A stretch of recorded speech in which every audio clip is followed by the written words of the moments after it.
ਸੱਜਣੋ ਤੇ ਮਿੱਤਰੋ, ਮੈਂ ਹਾਂ ਤੁਹਾਡਾ ਮੇਜ਼ਬਾਨ ਅਜਮਲ ਸਤਾਰ ਮਲਿਕ, ਤੁਹਾਡੇ ਆਪਣੇ ਪ੍ਰੋਗਰਾਮ ਪ੍ਰਾਹੁਣੇ ਦੇ ਨਾਲ।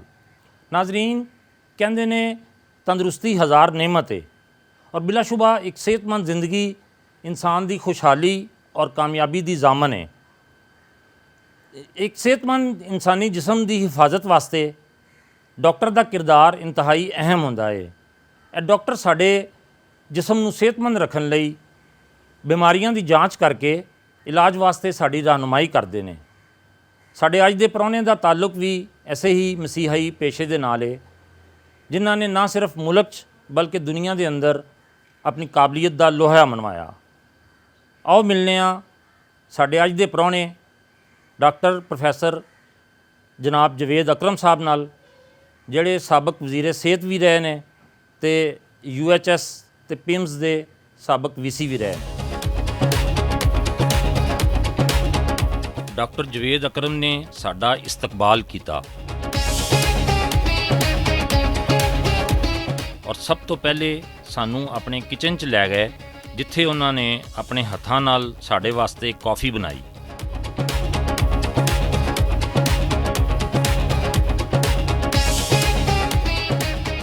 डॉक्टर साहब कैसी तबीयत है, ठीक हो? अल्हम्दुलिल्लाह, ਤੁਹਾਡੀ ਬਹੁਤ ਮਿਹਰਬਾਨੀ। ਸਭ ਤੋਂ ਪਹਿਲੇ ਵੈਲਕਮ। ਮਿਹਰਬਾਨੀ ਡਾਕਟਰ ਸਾਹਿਬ, ਬਹੁਤ ਬਹੁਤ ਸ਼ੁਕਰੀਆ। ਡਾਕਟਰ ਸਾਹਿਬ, ਕੌਫੀ ਤੁਸੀਂ ਬਣਾ ਕੇ ਦਿੱਤੀ ਹੈ, ਬੜਾ ਜ਼ਬਰਦਸਤ, ਬੜਾ ਅੱਛਾ ਟੇਸਟ ਹੈ ਇਹਦਾ।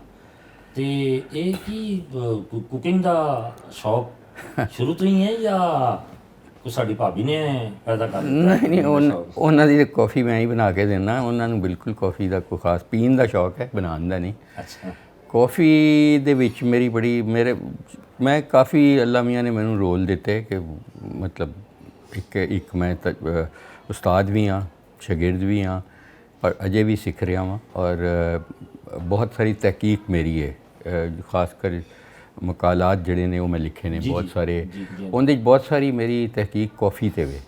ਅੱਛਾ। ਅੱਲਾਹ ਤਾਲਾ ਨੇ ਇਸ ਫਰੂਟ ਵਿੱਚ ਬਹੁਤ ਜ਼ਿਆਦਾ ਸ਼ਿਫਾ ਰੱਖਿਆ ਹੋਇਆ ਹੈ, ਮੋਟਾਪੇ ਲਈ, ਬਲੱਡ ਪ੍ਰੈਸ਼ਰ ਲਈ, ਸ਼ੂਗਰ ਲਈ, ਹਾਰਟ ਦੀ ਬਿਮਾਰੀ ਲਈ, ਕੈਂਸਰ ਲਈ।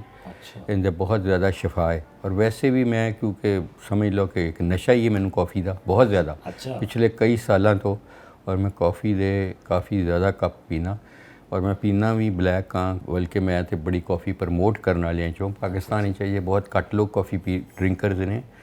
ਲੇਕਿਨ ਤੁਸੀਂ ਕਿੰਨੇ ਕੱਪ ਪੀ ਲੈਂਦੇ ਹੋ ਰੋਜ਼ ਦੇ? ਮੈਂ ਕੋਈ 12-13 ਕੱਪ ਪੀ ਲੈਂਦਾ ਮੈਂ ਰੋਜ਼ ਦੇ। ਖੁਦ ਹੀ ਬਣਾਉਂਦੇ ਹੋ? ਹਾਂ ਜੀ। ਡਾਕਟਰ ਸਾਹਿਬ, ਕੌਫੀ ਦੇ ਇਲਾਵਾ ਵੀ ਕੁਝ ਪਕਾ ਵੀ ਲੈਂਦੇ ਹੋ ਕੁਕਿੰਗ ਦੇ? ਨਹੀਂ, ਪਕਾਉਣ ਵਾਲਾ ਕੰਮ ਇੰਗਲੈਂਡ ਵਿੱਚ ਪਕਾਉਂਦੇ ਰਹੇ ਹਾਂ ਅਸੀਂ, ਜਦੋਂ ਇਕੱਲੇ ਰਹਿੰਦੇ ਸਾਂ। ਜਦੋਂ ਜ਼ਾਹਿਰ ਹੈ ਉੱਥੇ ਸਾਡੀ ਸਟੂਡੈਂਟ ਜਾਂ ਸਿੱਖ ਰਹੇ ਸਾਂ। ਖੈਰ ਮੇਰੀ ਤਾਂ ਸ਼ਾਦੀ ਹੋ ਗਈ ਡਾਕਟਰ ਸ਼ੈਲਾ ਦੇ ਨਾਲ, ਜਦੋਂ ਅਸੀਂ ਕਿੰਗ ਐਡਵਰਡ ਇਕੱਠੇ ਪੜ੍ਹਨੇ ਸਾਂ। ਤੇ ਉਹ ਅਸੀਂ ਫਿਰ ਇਕੱਠੇ ਹੀ ਇੰਗਲੈਂਡ ਵੀ ਰਹੇ ਹਾਂ। ਲੇਕਿਨ ਉੱਥੇ ਬਹੁਤ ਸਾਰੀ ਜਗ੍ਹਾ 'ਤੇ ਉਹ ਲਹਿਦਾ ਕਿਧਰੇ ਜੋਬ ਕਰ ਰਹੇ ਸਨ, ਮੈਂ ਕਿਧਰੇ ਲਹਿਦਾ। ਅਤੇ ਜ਼ਾਹਿਰ ਹੈ ਪਕਾਉਣਾ ਖੁਦ ਹੀ ਹੁੰਦਾ ਸੀ। ਔਰ ਸਾਨੂੰ ਪੰਜਾਬੀ ਹੋਣ ਦੇ ਨਾਤੇ ਨਾਲ ਸਾਨੂੰ ਤੇ ਪੰਜਾਬੀ ਖੁਰਾਕ ਦੇ ਨਾਲ ਵੀ ਕੜਾਹੀਆਂ ਅਤੇ ਗੋਸ਼ਤ ਅਤੇ ਸਬਜ਼ੀਆਂ, ਅਤੇ ਉਹ ਫਿਰ ਥੋੜ੍ਹਾ ਬਹੁਤ ਉਹਦੇ ਪਕਾਇਆ ਸੀ। ਪਰ ਹੁਣ ਮੌਕਾ ਘੱਟ ਹੀ ਮਿਲਦਾ। ਡਾਕਟਰ ਸਾਹਿਬ, ਮੁਰਗਨ ਖਾਣਿਆਂ 'ਚੋਂ ਕਿਹੜੀ ਡਿਸ਼ ਜ਼ਿਆਦਾ ਪਸੰਦ ਹੈ? ਮੈਨੂੰ ਸਰ ਜ਼ਿਆਦਾ ਮੈਂ ਬੜੀਆਂ ਪਸੰਦ ਕਰਨਾ। ਅੱਛਾ। ਔਰ ਮੈਂ ਹਰੀਸਾ ਅੱਛਾ ਸਮਝਣਾ ਵਾ। ਆਲਦੋ ਪੰਜਾਬੀ ਡਿਸ਼ ਤਾਂ ਨਹੀਂ, ਕਸ਼ਮੀਰੀ ਡਿਸ਼ ਹੈ, ਲੇਕਿਨ ਮੈਨੂੰ ਅੱਛੀ ਲੱਗਦੀ ਹੈ। ਪਰਾਠੇ ਕੀਮੇ ਵਾਲੇ, ਇਹ ਚੀਜ਼ਾਂ ਬੜੀ ਅੱਛੀਆਂ ਮੈਨੂੰ ਲੱਗਦੀਆਂ ਨੇ।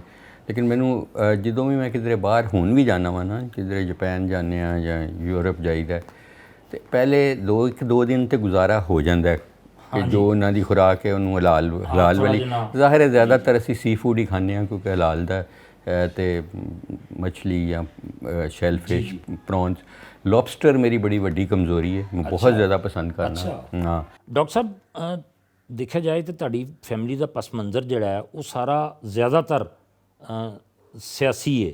ਤੁਹਾਡੇ ਫੈਮਿਲੀ ਦੇ ਬਹੁਤ ਸਾਰੇ ਲੋਕ ਸਿਆਸਤ 'ਚ ਨੇ, ਅਤੇ ਜਾਂ ਫਿਰ ਉਹਨਾਂ ਦਾ ਤਾਲੁਕ ਅਦਲੀਆ ਨਾਲ ਹੈ। ਅਤੇ ਉਹ ਤੁਹਾਡੇ ਵਾਰਿਸ ਸਾਹਿਬ ਵੀ ਜਸਟਿਸ ਰਹੇ, ਤੁਹਾਡੇ ਵੱਡੇ ਭਾਈ ਵੀ ਜਸਟਿਸ ਅਬਦੁਲ ਕਯੂਮ ਸਾਹਿਬ ਵੀ ਰਹੇ, ਅਤੇ ਲੇਕਿਨ ਤੁਸੀਂ ਵਿੱਚੋਂ ਤੁਹਾਡੇ ਇੱਕ ਭਾਈ ਪਰਵੇਜ਼ ਮਲਿਕ ਸਾਹਿਬ ਵੀ, ਤੁਹਾਡੇ ਭਤੀਜੇ ਵੀ, ਭਾਬੀ ਵੀ, ਤੁਹਾਡੀ ਹਮਸ਼ੀਰਾ ਵੀ, ਮਤਲਬ ਉਹਨਾਂ ਦੀ ਫੈਮਿਲੀ ਵੀ ਸਾਰੀ ਸਿਆਸਤ ਦੇ ਨਾਲ ਤਾਲੁਕ ਰਿਹਾ ਉਹਨਾਂ ਦਾ। ਤੇ ਤੁਸੀਂ ਮੇਰਾ ਖਿਆਲ ਵਿੱਚੋਂ ਵਾਹਦ ਭਾਈ ਹੋ ਜਿਹੜੇ ਸਿਹਤ ਵਾਲੇ ਪਾਸੇ ਆ ਗਏ, ਡਾਕਟਰ ਬਣਨ ਵਾਲੇ ਪਾਸੇ ਆ ਗਏ, ਇਹਦੀ ਕੀ ਵਜ੍ਹਾ ਸੀ ਸਰ? ਮਲਿਕ ਸਾਹਿਬ ਇਹ ਮੇਰੀ ਚੋਇਸ ਨਹੀਂ ਸੀ। ਮੇਰੀ ਮਰਹੂਮਾ ਵਾਲਦਾ ਅੱਲਾਹ ਤਾਲਾ ਨੂੰ ਬਹੁਤ ਜੰਨਤ ਵਿੱਚ ਆਮੀਨ ਹਜ਼ੂਰ ਸੱਲੱਲਾਹੁ ਅਲੈਹਿ ਵਸੱਲਮ ਦੇ ਕਦਮਾਂ 'ਚ ਰੱਖੇ। ਆਮੀਨ। ਤੇ ਉਹ ਬਿਮਾਰ ਸਨ, ਉਹਨਾਂ ਨੂੰ ਸ਼ੂਗਰ ਆਉਂਦੀ ਸੀ, ਬਲੱਡ ਪ੍ਰੈਸ਼ਰ ਸੀ, ਖਾਨਦਾਨੀ ਬਿਮਾਰੀ ਸੀ ਤੇ ਉਹਨਾਂ ਦੀ ਖੁਆਇਸ਼ ਸੀ ਕਿ ਮੇਰਾ ਕੋਈ ਨਾ ਕੋਈ ਬੱਚਾ ਜ਼ਰੂਰ ਡਾਕਟਰ ਬਣੇ। ਤੇ ਮੇਰੀ ਵਾਲਦਾ ਨੇ, ਮੈਂ ਸਭ ਤੋਂ ਛੋਟਾ ਸਾਂ ਤੇ ਸਾਰਿਆਂ 'ਤੇ ਜ਼ੋਰ ਲਗਾਇਆ, ਕੋਈ ਕੁਛ ਬਣ ਗਿਆ, ਕੋਈ ਕੁਛ ਬਣ ਗਿਆ, ਸਿਰਫ ਮੈਂ ਹੀ ਰਹਿ ਗਿਆ। ਅੱਛਾ ਜੀ। ਉਹ ਫਿਰ ਮੇਰੇ ਲਈ ਇੱਕ ਇਬਾਦਤ ਬਣ ਗਿਆ ਕਿ ਡਾਕਟਰ ਬਣਨਾ। ਸਹੀ। ਔਰ ਮੇਰੇ ਲਈ ਮੇਰੀ ਖੁਆਇਸ਼ ਇਹ ਸੀ ਕਿ ਮੈਂ ਵਾਲਦਾ ਦਾ ਇਲਾਜ ਵੀ ਕਰਾਂ। ਜਿਹੜਾ ਮੈਂ ਇੰਗਲੈਂਡ ਤੋਂ ਆਇਆ ਜਦੋਂ ਬਿਮਾਰ ਹੋਏ, ਵਾਲਿਦ ਸਾਹਿਬ ਦਾ ਕੀਤਾ, ਉਹ ਮੇਰੇ ਲਈ ਤਲਖ ਯਾਦ ਹੈ ਲੇਕਿਨ ਬਹੁਤ ਵੱਡੀ ਯਾਦ ਹੈ ਮੇਰੇ ਲਈ ਉਹ ਅਹਿਸਾਸ ਹੈ ਮੇਰੇ ਲਈ ਐਜ਼ ਏ ਡਾਕਟਰ ਕਿ ਉਹਨਾਂ ਦਾ ਮੈਂ ਇਲਾਜ ਕਰ ਸਕਿਆ। ਜ਼ਿੰਦਗੀ ਬਚੀ ਨਹੀਂ ਬਚੀ, ਉਹ ਤੇ ਕੋਈ ਡਾਕਟਰ ਆਪਣੀ ਜ਼ਿੰਦਗੀ ਵੀ ਨਹੀਂ ਬਚਾ ਸਕਦਾ, ਉਹ ਬਚਾਉਣ ਵਾਲੀ ਤੇ ਉੱਤੇ ਜ਼ਾਤ ਬੈਠੀ। ਬਿਲਕੁਲ ਸਹੀ। ਤੇ ਉਹ ਤੇ ਜੋ ਉਹਨਾਂ ਨੇ ਲਿਖਿਆ, ਲੇਕਿਨ ਉਹਨਾਂ ਦੀ ਖੁਆਇਸ਼ ਪੂਰੀ ਹੋ ਗਈ ਕਿ ਬੇਟਾ ਨੇ ਇਲਾਜ ਕੀਤਾ, ਮੇਰਾ ਇਲਾਜ ਕੀਤਾ। ਔਰ ਮੈਂ ਸਮਝਦਾ ਹਾਂ ਕਿ ਇਹ ਇੱਕ ਮਿਸ਼ਨ ਸੀ ਮੇਰੇ ਲਈ ਕਿ ਉਹਨਾਂ ਦਾ ਇਸ ਕਾਬਲ ਹੋਣਾ ਕਿ ਮੈਂ ਉਹਨਾਂ ਦਾ ਇਲਾਜ ਕਰ ਸਕਾਂ, ਔਰ ਅੱਲਾ ਨੇ ਮੈਨੂੰ ਫਿਰ ਮੌਕਾ ਦਿੱਤਾ। ਔਰ ਦੂਸਰਾ, ਸਿਆਸਤ ਤੇ ਹੀ ਤੇ ਡਾਕਟਰ ਵੀ ਬਣ ਕੇ ਲੋਕ ਸਾਰੇ ਸਿਆਸਤ ਹੀ ਚਲੇ ਜਾਂਦੇ ਨੇ, ਲੇਕਿਨ ਉਹ ਸਿਆਸਤ ਦੇ ਜਦੋਂ ਜਾਂਦੇ ਨੇ ਉਹ ਡਾਕਟਰ ਨਹੀਂ ਰਹਿੰਦੇ, ਉਹ ਵਾਪਸ ਡਾਕਟਰੀ ਨਹੀਂ ਆਉਂਦੇ, ਉਹ ਫਿਰ ਅੱਗੇ ਦੇ ਅੱਗੇ ਚਲੇ ਜਾਂਦੇ ਨੇ। ਔਰ ਇਹ ਬੜਾ ਜ਼ਿਆਨ ਹੈ, ਇਸ ਪ੍ਰੋਫੈਸ਼ਨ ਦੇ ਨਾਲ ਵੀ ਜ਼ਿਆਦਤੀ ਹੈ ਕਿ ਡਾਕਟਰ ਦਾ ਮਕਸਦ ਹੈ ਕਿ ਜੇ ਅੱਲਾ ਨੇ ਤੁਹਾਨੂੰ ਬਣਾਇਆ ਤੇ ਤੁਸੀਂ ਲੋਕਾਂ ਦੀ ਜਾਨਾਂ ਬਚਾਓ, ਉਹਨਾਂ ਦੀਆਂ ਦਰਦ 'ਤੇ ਮਰਮ ਰੱਖੋ, ਉਹਨਾਂ ਦੇ ਜ਼ਖਮਾਂ 'ਤੇ ਮਰਮ ਰੱਖੋ। ਲੇਕਿਨ ਸਿਆਸਤ ਮੈਨੂੰ ਬਿਲਕੁਲ ਪਸੰਦ ਹੀ ਨਹੀਂ ਹੈਗੀ। ਅੱਛਾ। ਮੈਂ ਬਿਲਕੁਲ ਆਈ ਹੇਟ ਸਿਆਸਤ। ਅੱਜ ਕੱਲ੍ਹ ਜਿਹੜੇ ਡਾਕਟਰਸ ਨੇ, ਮਤਲਬ ਅਗਰ ਫੀਸਾਂ ਲੈਣ ਦੇ ਹਵਾਲੇ ਨਾਲ ਅਗਰ ਦੇਖਿਆ ਜਾਏ ਤੇ ਇਹ ਤੁਹਾਡੇ ਵਾਲੀ ਸੋਚ ਰੱਖਣ ਵਾਲੇ ਡਾਕਟਰਸ ਤੇ ਬਹੁਤ ਗਿਣੇ ਚੁਣੇ ਰਹਿ ਗਏ ਨੇ ਹੁਣ। ਲੇਕਿਨ ਇਹ ਜਿਹੜੇ ਮਾਲੀ ਫਾਇਦਿਆਂ ਦੇ ਪਿੱਛੇ ਦੌੜਦੇ ਨੇ ਡਾਕਟਰਸ, ਉਹਨਾਂ ਦੇ ਬਾਰੇ ਤੁਸੀਂ ਕੀ ਕਹੋਗੇ? ਕਿਉਂਕਿ ਬਹੁਤ ਸਾਰੀ ਤਾਦਾਦ ਐਸੀ ਹੈ ਵੇ ਇਸ ਵੇਲੇ ਜਿਹੜੇ ਬਾਹਰ ਦੀਆਂ ਕੰਪਨੀਆਂ ਦੇ ਨਾਲ ਮਿਲ ਕੇ ਮੈਡੀਸਨ ਸੁਜੈਸਟ ਕਰਦੇ ਨੇ, ਦਵਾਈਆਂ ਸੁਜੈਸਟ ਕਰਦੇ ਨੇ ਉਹਨਾਂ ਦੀਆਂ, ਫਿਰ ਉਹਨਾਂ ਦੇ ਕਹਿਣਾ ਤੇ ਦੌਰੇ ਕਰਦੇ ਨੇ ਬਕਾਇਦਾ। ਆਮ ਇਹ ਗੱਲਾਂ ਸੁਣੀਆਂ ਜਾਂਦੀਆਂ ਨੇ ਅਸੀਂ। ਔਰ ਉਹਨਾਂ ਦੀਆਂ ਫੀਸਾਂ ਜਿਹੜੀਆਂ ਨੇ, ਔਰ ਉਹ ਕਿਸੇ ਜਿਹੜਾ ਕੋਈ ਮੁਸਤਹਿਕ ਮਰੀਜ਼ ਹੈ ਉਹਨੂੰ ਵੀ ਫੀਸ ਉਹ ਮਾफ़ ਕਰਨ ਨੂੰ ਤਿਆਰ ਨਹੀਂ ਹੁੰਦੇ। ਮਲਿਕ ਸਾਹਿਬ ਤੁਸੀਂ ਬਿਲਕੁਲ ਸਹੀ ਐਨਾਲਿਸਿਸ ਕੀਤਾ। ਡਾਕਟਰ ਵੀ ਐਸੇ ਮੁਆਸ਼ਰੇ ਦਾ ਹਿੱਸਾ ਨੇ। ਇਸ ਮੁਆਸ਼ਰੇ ਜਾਂ ਤਾਂ ਵਕੀਲ ਸਾਰੇ ਫਰਿਸ਼ਤੇ ਹੋਣ, ਜਾਂ ਇੰਜੀਨੀਅਰ ਸਾਰੇ ਫਰਿਸ਼ਤੇ ਹੋਣ, ਜਾਂ ਜੱਜ ਸਾਰੇ ਫਰਿਸ਼ਤੇ ਹੋਣ, ਜਾਂ ਸਿਆਸਤਦਾਨ ਸਾਰੇ ਫਰਿਸ਼ਤੇ ਹੋਣ, ਜਾਂ ਜਰਨੈਲ ਸਾਰੇ ਫਰਿਸ਼ਤੇ ਹੋਣ। ਜਰਨੈਲ ਨੂੰ ਵੀ ਕਈਆਂ ਨੂੰ ਤੁਹਾਨੂੰ ਪਤਾ ਸੁਣਾਉਣਾ ਹੋਇਆ ਉਹ। ਜੀ ਹਾਂ ਜੀ ਹਾਂ ਜੀ। ਅਤੇ ਅੱਜ ਐਵੇਂ ਕਿ ਇਹ ਡਿਪੈਂਡ ਕਰਦਾ ਹੈ ਕਿ ਤੁਸੀਂ ਇਜਤਮਾਹੀ ਤੌਰ 'ਤੇ ਨਹੀਂ ਦੇਖੋ ਕਿ ਕੀ ਕੋਈ ਹੈ, ਇੰਡੀਵਿਜੂਅਲ ਦੇਖੋ ਕਿ ਮੈਂ ਜਦੋਂ ਕਬਰ ਵਿੱਚ ਜਾਣਾ, ਔਰ ਜਾਣਾ ਹੀ ਹੈ, ਕਿਹੜਾ ਬਾਦਸ਼ਾਹ, ਕਿਹੜਾ ਜਰਨੈਲ, ਕਿਹੜਾ ਪੈਗੰਬਰ ਬਚ ਚੁੱਕਿਆ, ਬਚ ਚੁੱਕਿਆ, ਉਹ ਤਾਂ ਸਾਰਿਆਂ ਨੇ ਜਾਣਾ ਹੀ ਹੈ। ਮੌਤ ਇੱਕ ਐਸੀ ਹਕੀਕਤ ਹੈ ਜਿਹੜੀ ਬਿਲਕੁਲ ਜਿਵੇਂ ਬਾਹਰ ਰੋਸ਼ਨੀ ਹੈ ਇਸ ਤਰ੍ਹਾਂ ਹੀ ਆਏ। ਠੀਕ ਹੈ, ਅਸੀਂ ਬਿਲੀਵ ਕਰੀਏ ਜਾਂ ਨਾ ਕਰੀਏ, ਪਤਾ ਨਹੀਂ ਹੈ। ਮੇਰਾ ਆਖਰੀ ਪ੍ਰੋਗਰਾਮ ਹੋਏ ਜਿਹੜਾ ਮੈਂ ਤੁਹਾਡੇ ਨਾਲ ਕਰ ਰਿਹਾ, ਹਜ਼ੂਰ ਸੱਲੱਲਾਹੁ ਅਲੈਹਿ ਵਸੱਲਮ ਦਾ ਕੌਲ ਕਹਿਣਾ ਹੈ ਕਿ ਆਪਣੀ ਹਰ ਨਮਾਜ਼ ਆਖਰੀ ਨਮਾਜ਼ ਸਮਝਿਆ ਕਰੋ, ਕਿਉਂਕਿ ਇੱਕ ਦਿਨ ਹੋਣੀ ਹੈ ਉਹਨਾਂ ਦੀ। ਬਿਲਕੁਲ ਸਹੀ। ਅਤੇ ਲਾਈਫ ਅਨਸਰਟਨ ਹੈ। ਇੱਥੇ ਅਸੀਂ ਅਸਾਸਾ ਬਣਾਉਣਾ ਹੈ ਜਿਹੜਾ ਅੱਲਾ ਦੇ ਅੱਗੇ ਪੇਸ਼ ਹੋਣਾ ਹੈ ਅਮਾਲ ਦੇ ਨਾਲ। ਅਮਾਲ ਜਦੋਂ ਸਾਡੀ ਸਾਹ ਖਤਮ ਹੋਣਾ ਹੈ, ਜਦੋਂ ਅਸੀਂ ਮਰ ਜਾਣਾ ਹੈ ਅਤੇ ਉਹ ਖਤਮ ਹੋ ਜਾਣਗੇ। ਠੀਕ ਹੈ, ਜਿਹੜੇ ਤੁਸੀਂ ਕੀਤੇ ਹੋਏ ਨੇ ਅਮਾਲ ਉਹ ਸਦਕਾ ਜਾਰੀਆ ਦੇ ਤੌਰ 'ਤੇ ਜਾਣ। ਬਿਲਕੁਲ ਸਹੀ ਹੈ। ਠੀਕ ਹੈ, ਲੋਕ ਤੁਹਾਡੀ ਦੁਆਵਾਂ ਦੇਣਗੇ। ਅਤੇ ਡਾਕਟਰੀ ਇੱਕ ਐਸਾ ਪੇਸ਼ਾ ਹੈ ਜਿਹਦੇ 'ਚ ਬੜੀ ਓਪਰਚੁਨਿਟੀ ਹੈ, ਤੁਸੀਂ ਬੜੇ ਅਸਾਸੇ ਇਕੱਠੇ ਕਰ ਸਕਦੇ ਹੋ। ਹੁਣ ਜਦੋਂ ਮੈਂ ਇੰਗਲੈਂਡ ਤੋਂ ਆਇਆ ਜਾਂ ਅਮਰੀਕਾ ਵਗੈਰਾ ਤੋਂ ਆਇਆ ਅਤੇ 5000 ਰੁਪਇਆ ਫੀਸ ਅਸੀਂ ਜੇ ਲਈਏ ਅਤੇ ਔਰ ਹਰ 15 ਦਿਨ ਬਾਅਦ ਲਈਏ, ਮਹੀਨੇ ਬਾਅਦ ਲਈਏ, ਔਰ ਫਿਰ ਅਸੀਂ ਜਿਹੜੇ ਲਿਖ ਕੇ ਦਈਏ ਕਿ ਇਹ ਟੈਸਟ ਕਰਾਓ, ਉਹ ਕੋਈ 25-30 ਹਜ਼ਾਰ ਦੇ ਹੋ ਜਾਂਦੇ। ਉਸ ਤੋਂ ਬਾਅਦ ਜੇ ਸ਼ੂਗਰ ਵਾਲਾ ਮਰੀਜ਼ ਹੈ ਜਾਂ ਬਲੱਡ ਪ੍ਰੈਸ਼ਰ, ਉਹਨੂੰ ਦਵਾਈ ਲਿਖ ਕੇ ਦਈਏ ਜਿਹੜੀ 30-40 ਹਜ਼ਾਰ ਰੁਪਇਆ ਖਰਚਾ ਹੈ। ਅਤੇ ਮਲਿਕ ਸਾਹਿਬ ਇਹਦਾ ਮਤਲਬ ਹੈ ਵੇ ਕਿ ਅਸੀਂ ਡਾਕਟਰ ਫਿਰ ਬਣੇ ਉੱਤਰ ਦੇ 60-60% ਲੋਕਾਂ ਦੀ, ਜਿਹੜੇ ਥੱਲੇ ਨੇ ਉਹਨਾਂ ਦੇ ਨਹੀਂ ਬਣੇ। ਅੱਛਾ, ਇਹਦਾ ਮੇਰੇ ਕੋਲੀਗ ਜਵਾਬ ਤੁਹਾਨੂੰ ਇਹ ਦੇਣਗੇ, ਕਿਉਂਕਿ ਮੈਂ ਵੀ ਹਸਪੀਟਲ ਕੰਮ ਕੀਤਾ, ਜਿਨਾ ਹਸਪੀਟਲ ਕੰਮ ਕੀਤਾ, ਪਿਮਸ ਵਿੱਚ ਕੰਮ ਕੀਤਾ, ਅਤੇ ਮੈਂ ਵੀ ਕਹਿ ਸਕਦਾ ਕਿ ਜੀ ਉੱਥੇ ਮੈਂ ਗਰੀਬ ਹੀ ਦੇਖਦਾ ਰਿਹਾ। ਜ਼ਾਹਿਰ ਹੈ ਉੱਥੇ ਗਰੀਬ ਲੋਕ ਜਾਂਦੇ ਨੇ ਪ੍ਰਾਈਵੇਟ ਹਸਪੀਟਲ ਵਿੱਚ ਨਹੀਂ। ਅੱਛਾ, ਇਹਦੇ ਵਿੱਚ ਮੇਰਾ ਉਹਨਾਂ ਨੂੰ ਜਵਾਬ ਇਹ ਹੋਏਗਾ ਡਾਕਟਰਾਂ ਨੂੰ ਕਿ ਤੁਸੀਂ ਤਨਖਾਹ ਲੈਂਦੇ ਸੋ, ਜਿਹਨੂੰ ਤਨਖਾਹ ਲੈ ਰਹੇ ਹੋ ਤੁਹਾਡੀ ਚੈਰਿਟੀ ਨਹੀਂ ਹੋ ਸਕਦੀ। ਬਿਲਕੁਲ ਸਹੀ। ਦੇਖੇ ਨਾ, ਜੇ ਮੈਨੂੰ 2 ਲੱਖ ਰੁਪਏ ਤਨਖਾਹ ਮਿਲਦੀ ਸੀ, 5 ਲੱਖ ਰੁਪਏ ਮਿਲਦੀ ਸੀ ਐਜ਼ ਵਾਈਸ ਚਾਂਸਲਰ, ਤੇ ਮੇਰਾ ਤੇ ਉਹ ਫਰਜ਼ ਬਣ ਗਿਆ ਕਿ ਮੈਂ ਉਹਨਾਂ ਨੂੰ ਦੇਖਾਂ। ਹਾਂ ਬਿਲਕੁਲ ਠੀਕ ਹੈ, ਤੇ ਮੈਂ ਕਿਵੇਂ ਕਲੇਮ ਕਰ ਸਕਦਾ ਕਿ ਜੀ ਮੈਂ ਗਰੀਬਾਂ ਦੇ ਡਾਕਟਰ ਹਾਂ? ਮੈਂ ਤੇ ਅਮੀਰਾਂ ਦਾ ਡਾਕਟਰ ਹਾਂ। ਕਲੀਨਿਕ ਵਿੱਚ ਮੈਂ 5000 ਰੁਪਏ ਲੈਣਾ। ਮੈਂ ਇਹ ਮੇਰੀ ਸੋਚ ਹੈ ਵੇ ਕਿ ਫਿਰ ਜਦੋਂ ਅੱਲਾ ਨੇ ਸਾਨੂੰ ਮੌਕਾ ਦਿੱਤਾ ਅਸੀਂ ਖੁਦ ਉਹਨਾਂ ਲੋਕਾਂ ਤੱਕ ਜਾਈਏ। ਅਸੀਂ ਕਲੀਨਿਕ ਬਣਾਏ, ਜਾਲ ਬਣਾਇਆ।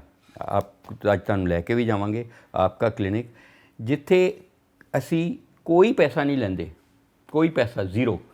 ਉਹਨਾਂ ਦੇ ਟੈਸਟ ਫ੍ਰੀ ਕਰਨੇ ਆ, ਭਾਵੇਂ ਉਹ 50,000 ਦੇ ਨੇ, ਭਾਵੇਂ ਲੱਖ ਦੇ ਨੇ। ਉਸ ਤੋਂ ਬਾਅਦ ਦਵਾਈ ਲਾਈਫ ਲੌਂਗ ਫ੍ਰੀ ਦੇ ਰਹੇ ਹਾਂ। ਇਹ ਚੈਰਿਟੀ ਹੈ। ਤੇ ਇਹ ਚੈਰਿਟੀ ਜਦੋਂ ਅਸੀਂ ਕਰਾਂਗੇ ਨਾ, ਤੇ ਪਾਕਿਸਤਾਨ ਉਹੀ ਪਾਕਿਸਤਾਨ ਬਣੇਗਾ ਜਿੰਦਾ ਖਾਬ ਅਲਾਮਾ ਇਕਬਾਲ ਨੇ ਦੇਖਿਆ ਔਰ ਜਿਹਨੂੰ ਕਾਇਦਾ ਆਜ਼ਮ ਨੇ ਅਮਲੀ ਜਾਮਾ ਪਹਿਨਾਇਆ। ਨਹੀਂ ਡਾਕਟਰ ਸਾਹਿਬ, ਮੈਂ ਤੁਹਾਡੀ ਗੱਲ ਨਾਲ ਬਿਲਕੁਲ ਇਤਫਾਕ ਕਰਨਾ।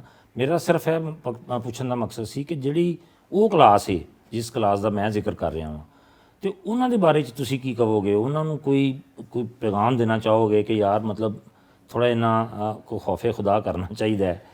ਸਰ, ਮੈਂ ਸਮਝਦਾ ਵਾਂ ਕਿ ਜਿਸ ਬੰਦੇ ਨੂੰ ਖੌਫੇ ਖੁਦਾ ਨਹੀਂ ਹੈਗਾ, ਜਿਹੜਾ ਬੰਦੇ ਨੂੰ ਇਹੀ ਸਮਝਦਾ ਕਿ ਇਸ ਦੁਨੀਆ ਹੀ ਸਭ ਕੁਝ ਹੈ, ਉਹ ਇੰਤਹਾਈ ਬੇਵਕੂਫ ਆਦਮੀ ਹੈ।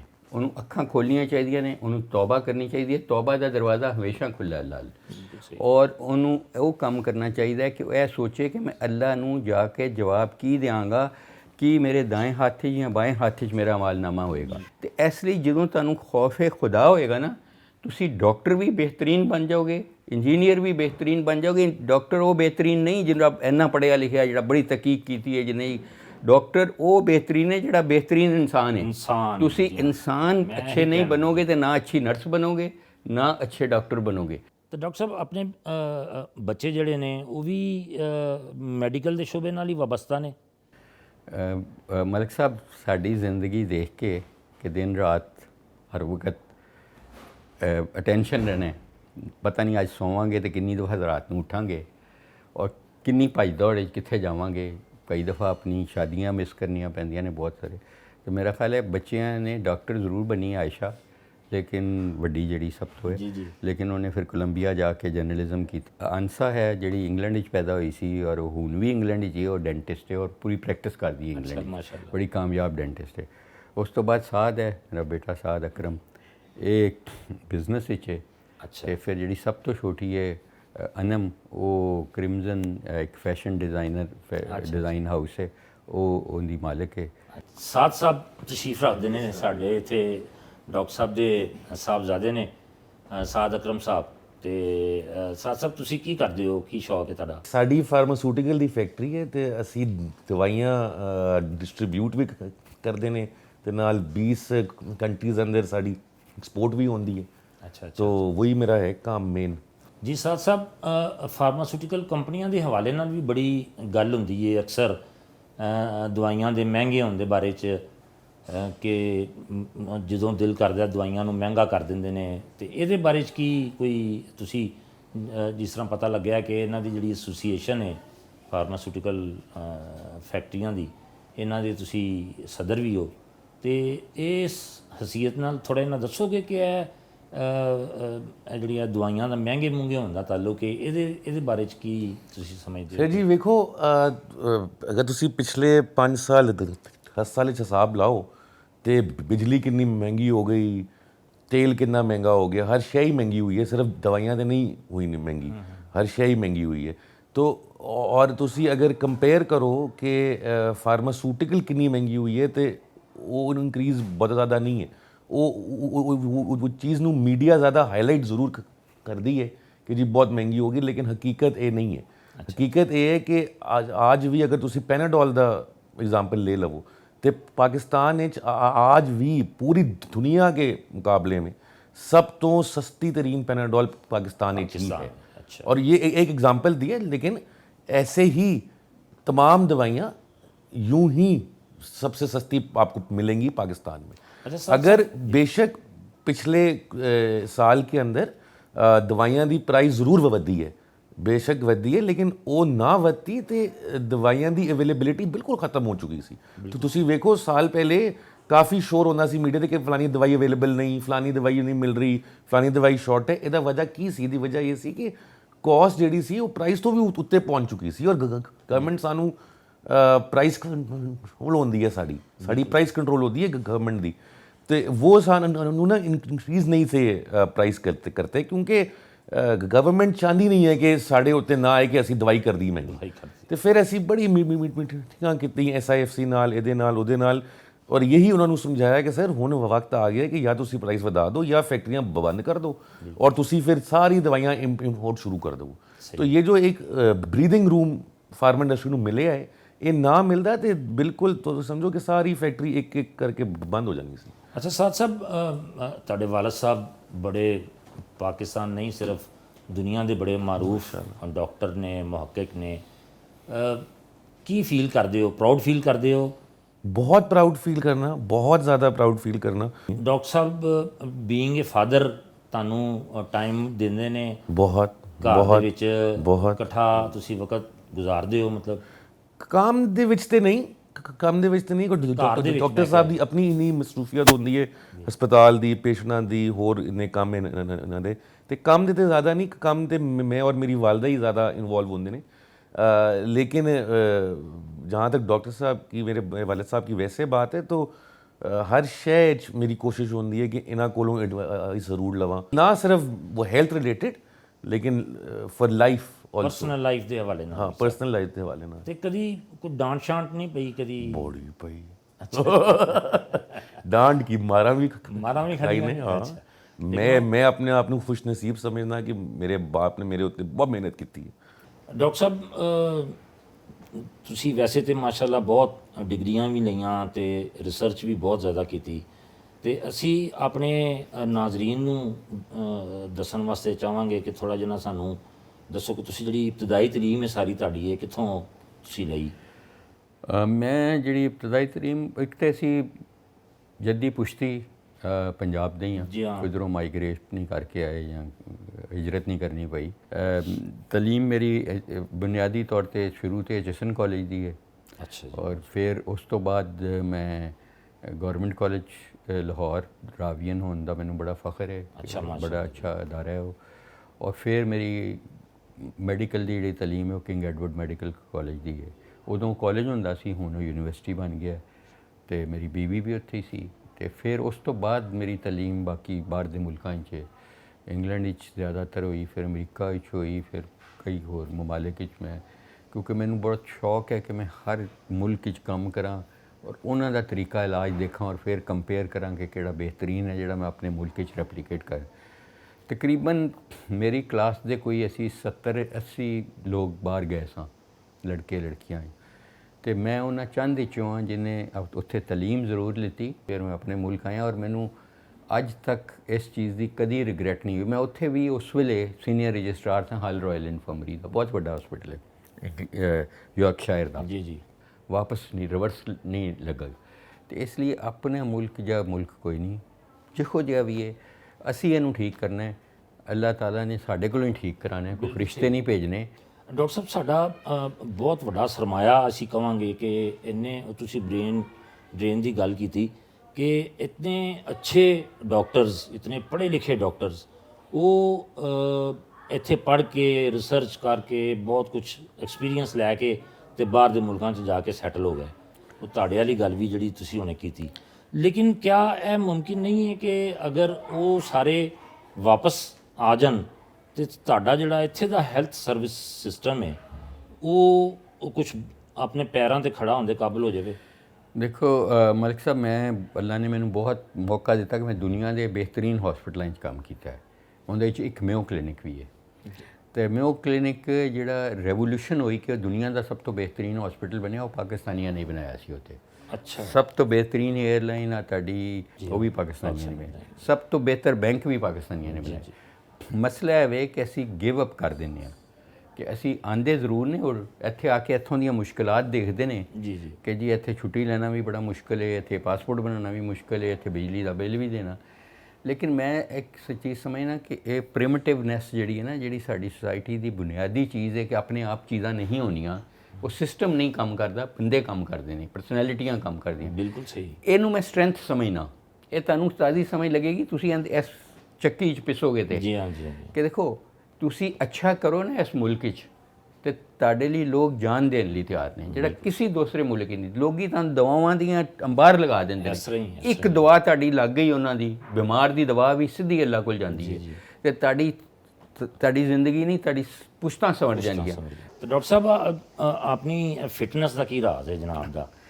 ਦੇਖੋ ਫਿਟਨੈਸ ਦਾ ਮਲਿਕ ਸਾਹਿਬ ਸਭ ਤੋਂ ਵਰਜ਼ਿਸ਼ ਜਿਹੜੀ ਹੈ ਨਾ, ਉਹ ਇੱਕ ਬਹੁਤ ਵੱਡੀ ਦਵਾਈ ਹੈ, ਉਸ ਤੋਂ ਵੱਡੀ ਦਵਾਈ ਕੋਈ ਨਹੀਂ। ਬਿਲਕੁਲ ਸਹੀ। ਤੁਸੀਂ ਐਕਸਰਸਾਈਜ਼ ਕਰਦੇ ਹੋ, ਤੁਹਾਡੀ ਡਿਪਰੈਸ਼ਨ ਮੁੱਕ ਜਾਂਦੀ ਹੈ, ਤੁਹਾਡੇ ਖੂਨ ਦੀ ਸਰਕੂਲੇਸ਼ਨ ਵੱਧ ਜਾਂਦੀ ਹੈ, ਤੁਹਾਡਾ ਵਜ਼ਨ ਕੁਛ ਹੱਦ ਤੱਕ ਕਮ ਹੋ ਜਾਂਦਾ ਹੈ।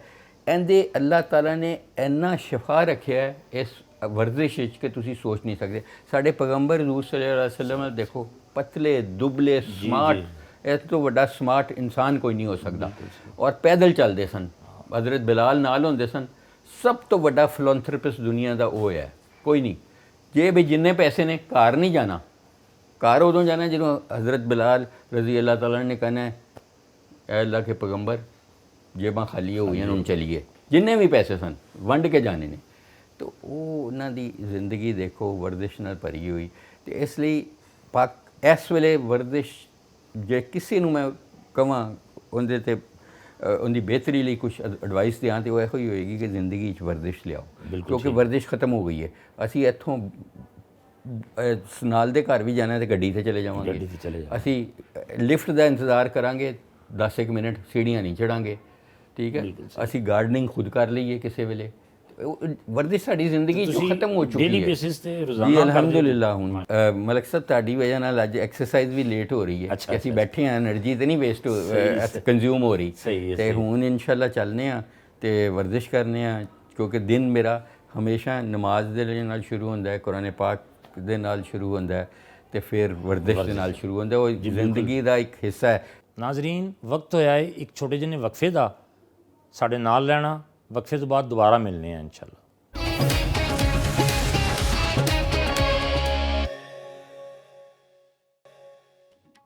ਨਾਜ਼ਰੀਨ, ਜਿਮ ਜਾਣ ਤੋਂ ਪਹਿਲੇ ਮੇਰਾ ਖਿਆਲ ਹੈ ਥੋੜ੍ਹਾ ਜਿਹਾ ਘਰ ਦੀਆਂ ਗੱਲਾਂ ਕਰਨ ਵਾਸਤੇ ਡਾਕਟਰ ਸ਼ਹਿਲਾ ਸਾਹਿਬਾ ਨਾਲ ਵੀ ਥੋੜ੍ਹੀ ਜਿਹੀ ਗੁਫ਼ਤਗੂ ਕਰ ਲਈਏ। ਤੇ ਆਓ ਚੱਲਦੇ ਹਾਂ ਡਾਕਟਰ ਸ਼ਹਿਲਾ ਸਾਹਿਬਾ ਵੱਲ। ਡਾਕਟਰ ਸ਼ਹਿਲਾ ਨੇ ਨਾਸ਼ਤੇ ਦਾ ਬੜਾ ਅੱਛਾ ਐਤਮਾਮ ਕੀਤਾ ਹੋਇਆ ਸੀ। ਨਾਸ਼ਤੇ ਦੀ ਟੇਬਲ ਤੇ ਡਾਕਟਰ ਸ਼ਹਿਲਾ ਨਾਲ ਕੁਝ ਗੱਲਬਾਤ ਵੀ ਹੋਈ।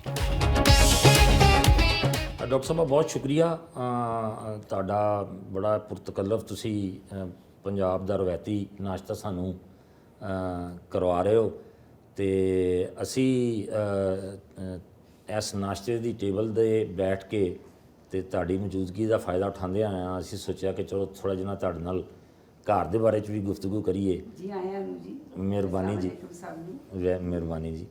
ਤੇ ਅਸੀਂ ਚੂँਕਿ ਤੁਸੀਂ ਘਰ ਦੇ ਸਰਬਰਾਹ ਤੁਸੀਂ ਹੋ, ਹੋਮ ਮਿਨਿਸਟਰ ਜਿਹੜਾ ਹੁੰਦਾ ਉਹ ਤੇ ਅਸਲ ਸਰਬਰਾਹ ਹੁੰਦਾ ਨਾ ਜੀ। ਤੇ ਡਾਕਟਰ ਸਾਹਿਬ ਦੇ ਨਾਲ ਇੰਨਾ ਪੁਰਾਣਾ ਮਾਸ਼ਾਅੱਲਾ ਤੁਹਾਡਾ ਸਾਥ ਹੈ, ਤੇ ਕਿਸ ਤਰ੍ਹਾਂ ਤੁਸੀਂ ਮਹਿਸੂਸ ਕਰਦੇ ਹੋ ਡਾਕਟਰ ਸਾਹਿਬ ਦੇ ਹਵਾਲੇ ਨਾਲ? ਕਿਸ ਤਰ੍ਹਾਂ ਦੇ ਸ਼ੋਹਰ ਨੇ ਹੈ, ਕਿਸ ਤਰ੍ਹਾਂ ਦੇ ਤੁਹਾਡੇ ਨਾਲ ਤਾਲੁਕਾਤ ਨੇ? ਮੇਰੇ ਖਿਆਲ ਮੈਂ ਉੱਠ ਜਾਵਾਂ ਤੇ ਫਿਰ ਪੁੱਛ ਲਵੋ। ਸਾਨੂੰ 47 ਸਾਲ ਹੋਣ ਵਾਲੇ ਨੇ ਔਰ ਇਹ ਮੈਂ ਗਲਤ ਨਹੀਂ ਜੇ ਮੈਂ ਕਹਾਂ ਕਿ ਪਤਾ ਵੀ नहीं चलिया। बहुत ही अच्छी ज़िंदगी और बहुत अच्छी तरह से निभाई है और मतलब ये भी कहना बहुत कम होगा कि मैं कਹਾਂ कि बहुत मज़े नाल गुजारी है ज़िंदगी। ਤੇ ਡਾਕਟਰ ਸਾਹਿਬ ਸ਼ਾਦੀ ਕਿਸ ਤਰ੍ਹਾਂ ਤੁਹਾਡੀ ਹੋਈ? ਕੋਈ ਮਤਲਬ ਲਵ ਮੈਰਿਜ ਜਾਂ ਅਰੇਂਜ ਮੈਰਿਜ ਸੀ? ਕਿਉਂਕਿ ਮੇਰਾ ਖਿਆਲ ਤੁਸੀਂ ਇਕੱਠੇ ਪੜ੍ਹਦੇ ਵੀ ਰਹੇ ਹੋ ਇੱਕੋ ਕਾਲਜ ਦੇ ਵਿੱਚ। हाँ जी, इस तरह सी कि मैं माइग्रेट करके कराची तो आई सा king Edward which first year which, तो जावेद माइग्रेट करके मुल्तान तो आई सन किंग एडवर्ड। अच्छा।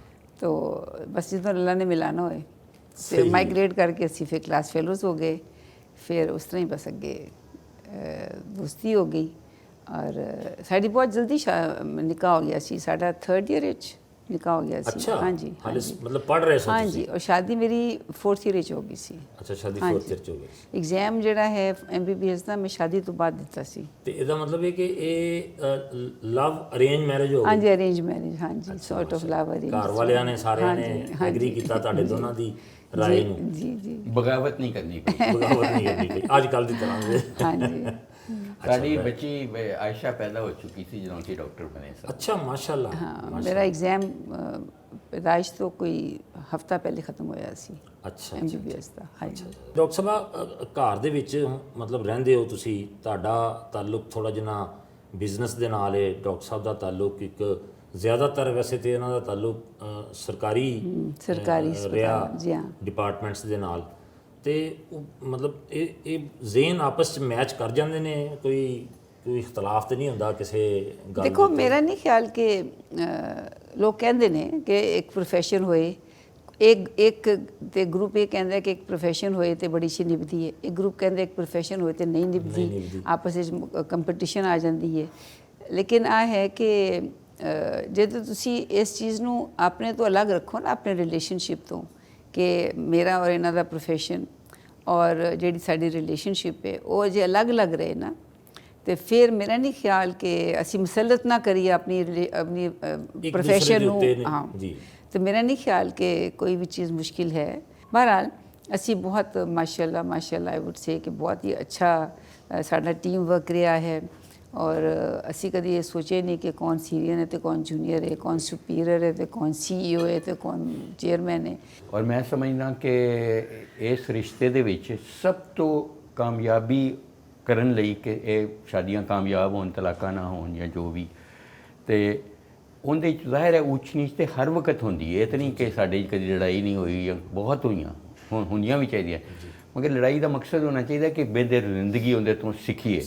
ਤੇ ਦੂਸਰੇ ਨੰਬਰ ਤੇ ਜਿਹੜੀ ਅਸਲ ਚੀਜ਼ ਹੈ ਨਾ, ਜਿਹੜੀ ਕਾਮਯਾਬੀ ਜਾਂ ਨਾਕਾਮੀ ਦੁਨੀਆ ਦੀ, ਆਖਰਤ ਦੀ ਤੇ ਅੱਲਾ ਹੀ ਜਾਣਦਾ, ਉਹ ਇਹ ਵੇ ਕਿ ਜਦੋਂ ਤੁਸੀਂ ਇਸ ਰਿਸ਼ਤੇ ਦੇ ਵਿੱਚ ਇਤਮਾਦ ਲੈ ਆਓਗੇ, ਆਪਣਾ ਤੁਸੀਂ ਇਹ ਸੋਚੋਗੇ ਕਿ ਮੇਰੀ ਬੀਵੀ ਮੇਰੇ ਖਿਲਾਫ ਜਾ ਹੀ ਨਹੀਂ ਸਕਦੀ, ਜੋ ਮੇਰੇ ਖਿਲਾਫ ਕੋਈ ਗੱਲ ਕਰ ਰਹੀ ਹੈ ਤੇ ਉਹ ਸ਼ਾਇਦ ਮੇਰੇ ਫਾਇਦੇ ਲਈ ਕਰ ਰਹੀ ਹੈ। ਤੇ ਜਦੋਂ ਇਹ ਸਮਝਣਗੇ ਕਿ ਜੇ ਜਵੇਦ ਨੇ ਕੁਝ ਕੰਮ ਗਲਤ ਕੀਤਾ ਹੀ ਹੈ ਤੇ ਜਾਂ ਤੇ ਉਹਦੇ ਕੋਲ ਗਲਤੀ ਹੋ ਗਈ ਹੈ ਤੇ ਜਾਂ ਉਹਨੇ ਮੇਰੇ ਫਾਇਦੇ ਲਈ ਕੀਤੀ ਹੈ। ਇਹ ਚੀਜ਼ ਐਵੇਂ ਕਿ ਅਸੀਂ ਇਹ ਰਿਸ਼ਤਾ ਦੇ ਵਿੱਚ ਜੇ ਉਹਦਾ ਅਕਸ ਆ ਜਾਏ ਨਾ, ਜਿਹੜਾ ਰਿਸ਼ਤਾ ਅੱਲਾ ਦੇ ਨਾਲ ਹੈ ਸਾਡਾ ਇਤਮਾਦ ਦਾ, ਉਹ ਰਿਸ਼ਤਾ ਬਹੁਤ ਕਾਮਯਾਬ ਹੈ। ਜਦੋਂ ਇਤਮਾਦ ਖਤਮ ਹੋ ਗਿਆ ਨਾ ਤੇ ਇਹ ਪਨਿਸ਼ਮੈਂਟ ਬਣ ਜਾਏਗੀ। ਤੇ ਡਾਕਟਰ ਸਾਹਿਬ ਘਰ ਦੇ ਵਿੱਚ ਜਦੋਂ ਬੈਠਦੇ ਹੋ ਅਕਸਰ ਫ੍ਰੀ ਟਾਈਮ ਦੇ ਵਿੱਚ, ਤੇ ਕਿਸ ਤਰ੍ਹਾਂ ਦੀ ਕਿਹੜੇ ਇਸ਼ੂਜ਼ ਤੇ ਡਿਸਕਸ ਜ਼ਿਆਦਾ ਹੁੰਦਾ ਹੈ? ਡਿਪੈਂਡ ਕਰਦਾ ਹੈ ਕਿ ਮਤਲਬ ਜੇ ਕੋਈ ਮੇਰੇ ਕੋਲ ਹੋਏਗਾ ਕੋਈ ਇਨਸੀਡੈਂਟ ਦੱਸਣ ਵਾਲਾ, ਅੱਛਾ, ਕਿ ਉਹ ਮੈਨੂੰ ਇੰਪੋਰਟੈਂਟ ਲੱਗੇਗਾ ਕਿ ਮੈਂ ਅੱਜ ਫਲਾਣ ਨੂੰ ਮਿਲੀ ਤੇ ਇਹ ਹੋਇਆ, ਉਹ ਫਰਕ ਹੋ ਜਾਂਦਾ। ਇਸ ਤਰ੍ਹਾਂ ਜਾਵੇਦ ਦਾ ਵੀ ਹੁੰਦਾ ਹੈ, ਲੇਕਿਨ ਰੋਜ਼ਮਰਾ ਕੇ ਮੈਨੇਜਰ ਨੇ ਕੀ ਕਿਹਾ ਤੇ ਨਰਸ ਨੇ ਕਿਹਾ, ਡਾਕਟਰ ਨੇ ਕਿਹਾ, ਉਹ ਅਸੀਂ ਉੱਥੇ ਛੱਡ ਆਉਂਦੇ ਹਾਂ। ਹਾਂ, ਉੱਥੇ ਛੱਡ ਆਉਂਦੇ ਹਾਂ। ਅਸੀਂ ਆਪਸੇ ਜ਼ਿਆਦਾ ਰਿਲੈਕਸ ਰਹਿੰਦੇ ਹਾਂ। ਰਿਸ਼ਤਾ ਜਿਹੜਾ ਨਾ ਕਾਮਯਾਬ ਜਾਂ ਨਾਕਾਮੀ ਦੀ ਹੁੰਦੀ ਇੱਕ ਨਿਸ਼ਾਨੀ ਹੈ ਵੇ ਕਿ ਤੁਹਾਡੀ ਕੰਪੈਨੀਅਨਸ਼ਿਪ, ਦੋਸਤੀ ਇੰਨੀ ਹੋਏ ਕਿ ਤੁਹਾਡੇ ਕੋਲ ਟੌਪਿਕ ਖਤਮ ਨਾ ਹੋਣ, ਵਕਤ ਖਤਮ ਹੋ ਜਾਏ। ਬਿਲਕੁਲ ਸਹੀ। ਤਾਂ ਇਸ ਲਈ ਸਾਡਾ ਇਹ ਵੇ ਕਿ ਸਾਡਾ ਪ੍ਰੋਫੈਸ਼ਨ ਵੀ ਕਿ ਬਿਜ਼ਨਸ ਵੀ ਇਹ ਡਿਸਕਸ ਕਰ, ਸਭ ਤੋਂ ਅੱਛੀ ਚੀਜ਼ ਜਿਹੜੀ ਹੈ ਡਿਸਕਸ ਕਰਦੇ ਨੇ ਮੇਰੇ ਨਾਲ, ਜਿਹੜੀ ਮੈਨੂੰ ਪਸੰਦ ਹੈ, ਇਹ ਰੋਜ਼ ਉੱਠ ਕੇ ਸਵੇਰ ਨਮਾਜ਼ ਤੋਂ ਬਾਅਦ ਕੁਰਾਨ ਸ਼ਰੀਫ ਤਰਜਮੇ ਨਾਲ ਪੜ੍ਹਦੇ ਨੇ, ਤਫਸੀਰ ਨਾਲ ਪੜ੍ਹਦੇ ਨੇ। ਫਿਰ ਇਹ ਮੇਰੇ ਨਾਲ ਜਦੋਂ ਡਰਾਈਵ ਕਰ ਰਹੇ ਹੁੰਦੇ ਨੇ, ਅਸੀਂ ਜਿਮ ਜਾਂਦੇ ਹਾਂ, ਇਕੱਠੇ ਜਾਂਦੇ ਹਾਂ, ਤੇ ਅਕਸਰ ਤੇ ਇਹ ਜਾਂ ਜਿਮ ਵਿੱਚ ਮੈਨੂੰ ਇਹ ਦੱਸਣਗੇ ਕਿ ਅੱਜ ਮੈਂ ਇਹ ਪੜ੍ਹਿਆ, ਉਹਦਾ ਮੇਰੇ ਖਿਆਲ 'ਚ ਇਹ ਮਤਲਬ ਸੀ। ਉਹ ਫਿਰ ਮੈਨੂੰ ਚੀਜ਼ ਮੈਨੂੰ ਵੀ ਯਾਦ ਰਹਿ ਜਾਂਦੀ ਹੈ ਕਿ ਇਬਾਦਤ ਵੀ ਹੈ, ਇੰਜੋਇਮੈਂਟ ਵੀ ਹੈ ਔਰ ਬਰਕਤ ਵੀ ਹੈ। ਅੱਛਾ ਡਾਕਟਰ ਸਾਹਿਬ, ਘਰ ਦੇ ਵਿੱਚ 100 ਇਖਤਲਾਫਾਤ ਹੋ ਜਾਂਦੇ ਨੇ। ਡਾਕਟਰ ਸਾਹਿਬ ਨੇ ਹੁਣੇ ਖੁਦ ਇਕਰਾਰ ਵੀ ਕੀਤਾ ਕਿ ਕਦੀ ਲੜਾਈ ਝਗੜਾ ਜ਼ਾਹਿਰ ਹੈ ਹਰ ਘਰ ਦਾ ਇੱਕ ਹਿੱਸਾ ਹੈ, ਤੇ ਜਦੋਂ ਕੋਈ ਝਗੜਾ ਵਗੈਰਾ ਹੋ ਜਾਂਦਾ ਹੈ ਤੇ ਇਖਤਲਾਫ ਹੋ ਜਾਂਦਾ ਹੈ, ਤੇ ਮਨਾਉਣ 'ਚ ਪਹਿਲੇ ਕੌਣ ਕਰਦਾ ਹੈ? ਇਖਤਲਾਫ ਦੇਖੋ ਨਾ, ਇਖਤਲਾਫ ਜਿਹੜਾ ਵੱਡਾ ਚੰਗ ਜਿਹੜਾ ਉਹ ਖਰਚ ਤੇ ਹੁੰਦਾ, ਪੈਸੇ ਤੇ ਖਰਚ ਨਾ ਦੇਣਾ ਲੈਣਾ ਹੀ ਹੈ। ਉਹਦੇ ਤੇ ਜਾਵੇਦ ਨੇ ਕਦੀ ਜ਼ਿੰਦਗੀ 'ਚ ਕਦੀ ਕੋਈ ਕਮੈਂਟ ਹੀ ਨਹੀਂ ਦਿੱਤਾ, ਨੈਵਰ, ਪੁੱਛਿਆ ਵੀ ਕਦੀ ਨਹੀਂ ਕਿ ਕਿਹਨੂੰ ਦੇ ਰਹੇ ਹੋ, ਕੀ ਕਰਦੇ ਹੋ। ਉਹ ਬੜੀ ਇੰਡੀਪੈਂਡੈਂਸ ਹੈ ਮੈਨੂੰ, ਲੇਕਿਨ ਉਹਦੇ 'ਚ ਹੈ ਕਿ ਕੋਈ ਹੈ ਹੀ ਨਹੀਂ, ਕੋਈ ਓਪੀਨੀਅਨ ਹੀ ਨਹੀਂ ਹੈਗੀ, ਤੇ ਉਹਦੇ ਖਿਲਾਫ ਕੀ ਹੋਣਾ ਹੈ। ਅੱਛਾ ਅੱਛਾ। ਫਿਰ ਇਖਤਲਾਫ ਸੈਕਿੰਡ ਜਿਹੜਾ ਵੱਡਾ ਚੰਕ ਇਖਤਲਾਫ ਦਾ ਹੁੰਦਾ, ਬੱਚਿਆਂ ਨੇ ਕਿੱਥੇ ਪੜ੍ਹਨਾ ਹੈ, ਕਿਹੜੇ ਕੀ ਬਣਨਾ ਹੈ, ਕੀ ਕਰਨਾ ਹੈ, ਉਹਦੇ 'ਚ ਵੀ ਜਾਵੇਦ ਨੇ ਕਦੀ ਨਹੀਂ ਇੰਟਰਫੇਅਰ ਕੀਤਾ। ਇਸ ਤਰ੍ਹਾਂ ਅਸੀਂ ਦੋਨੋਂ ਨੇ ਇੰਟਰਫੇਅਰ ਕੀਤਾ, ਅਸੀਂ ਬੱਚਿਆਂ 'ਤੇ ਛੱਡਿਆ ਕਿ ਉਹਨਾਂ ਨੇ ਕੀ ਕਰਨਾ ਹੈ। ਆਸ਼ਾ ਅਕਰਮ ਸਾਡੇ ਨਾਲ ਤਸ਼ਰੀਫ ਰੱਖਦੀਆਂ ਨੇ, ਔਰ ਆਸ਼ਾ ਸਾਹਿਬਾ ਜਿਹੜੀਆਂ ਨੇ ਡਾਕਟਰ ਸਾਹਿਬ ਦੀ ਸਾਹਿਬਜ਼ਾਦੀ ਨੇ, ਤੇ ਸਾਡੇ ਪ੍ਰੋਫੈਸ਼ਨ ਨਾਲ ਵੀ ਤਾਲੁਕ ਰੱਖਦੇ ਨੇ ਥੋੜ੍ਹਾ ਜਿਹਾ। ਤੇ ਆਸ਼ਾ ਸਾਹਿਬਾ ਡਾਕਟਰ ਸਾਹਿਬ ਦੀ ਬੇਟੀ ਹੋਣਾ कैसा महसूस करते हो? बड़ा चंगा महसूस करती हाँ।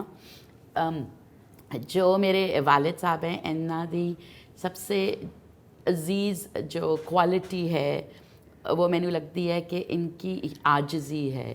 एंड जैसे जैसे एक इंसान को अल्लाह दौलत देन देना है और शोहरत देन दें, तो फिर वो इंसान अपने आप को कुछ समझना शुरू हो जाते हैं। लेकिन बाबा जैसे जैसे ऊपर गए तो मैंने लगता है कि उतने ही ज़्यादा झुकते गए। एंड ये मुझे इनकी बहुत एक अजीज़ क्वालिटी लगती है। ਤੁਸੀਂ ਡਾਕਟਰ ਸਾਹਿਬ ਦੇ ਨਾਲ ਜ਼ਾਹਰ ਹੈ ਉਹਨਾਂ ਦੇ ਕੋਲੋਂ ਪਰਵਰਿਸ਼ ਪਾਈ, ਕੀ ਮਹਿਸੂਸ ਕਰਦੇ ਹੋ ਕਿ ਕਿਹੜੀ ਐਸੀ ਚੀਜ਼ ਜਿਹੜੀ ਤੁਹਾਨੂੰ ਹਮੇਸ਼ਾ ਯਾਦ ਰਹਿ ਜਾਵੇ? तो एना दा खलूस, इन्हें कभी ये नहीं देखा कि सामने वाला कितना दौलतमंद है, कितना बाइज़्ज़त है, कितना उसका क्या रुतबा है। इन्हें पूरी ज़िंदगी में ये ही देखा है कि सामने वाला ड्राइवर हो, प्रेसिडेंट हो, डॉक्टर हो, दामाद हो, बेटी हो, इनका खलूस, इना दा खलूस, इनकी मोहब्बत, आजिज़ी और ही रहती है। ਬਿਲਕੁਲ ਸਹੀ ਹੈ। ਤੇ ਆਇਸ਼ਾ ਸਾਹਿਬਾ, ਤੁਸੀਂ ਕਦੀ ਮਹਿਸੂਸ ਤੇ ਨਹੀਂ ਕੀਤਾ ਕਿ ਡਾਕਟਰ ਸਾਹਿਬ ਬੇਟੀ ਦੀ ਨਿਸਬਤ ਬੇਟੇ ਨਾਲ ਜ਼ਿਆਦਾ ਪਿਆਰ ਕਰਦੇ ਹੋਣ? ਕਦੀ ਸਾਰੀ ਜ਼ਿੰਦਗੀ ਦੇ ਵਿੱਚ ਇਹ ਚੀਜ਼ ਤੇ ਨਹੀਂ ਮਹਿਸੂਸ ਹੋਈ? ਇਹਨਾਂ ਨਾਲ उल्टा सी। अच्छा। मेरी वालदा दा ज़्यादा रुझान अपने बेटे की तरफ था और अभी भी है।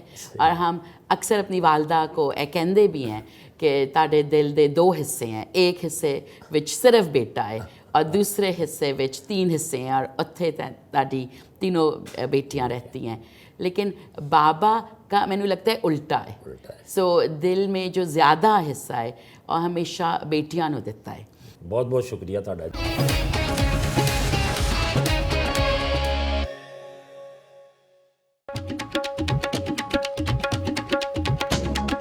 ਨਾਸ਼ਤੇ ਔਰ ਫੈਮਿਲੀ ਨਾਲ ਗੁਫ਼ਤਗੂ ਦੇ ਬਾਅਦ ਡਾਕਟਰ ਸਾਹਿਬ ਦੇ ਨਾਲ ਜਿਮ ਦਾ ਰੁਖ ਕੀਤਾ ਔਰ ਰਸਤੇ 'ਚ ਕੁਝ ਗੱਲਬਾਤ ਵੀ ਹੋਈ।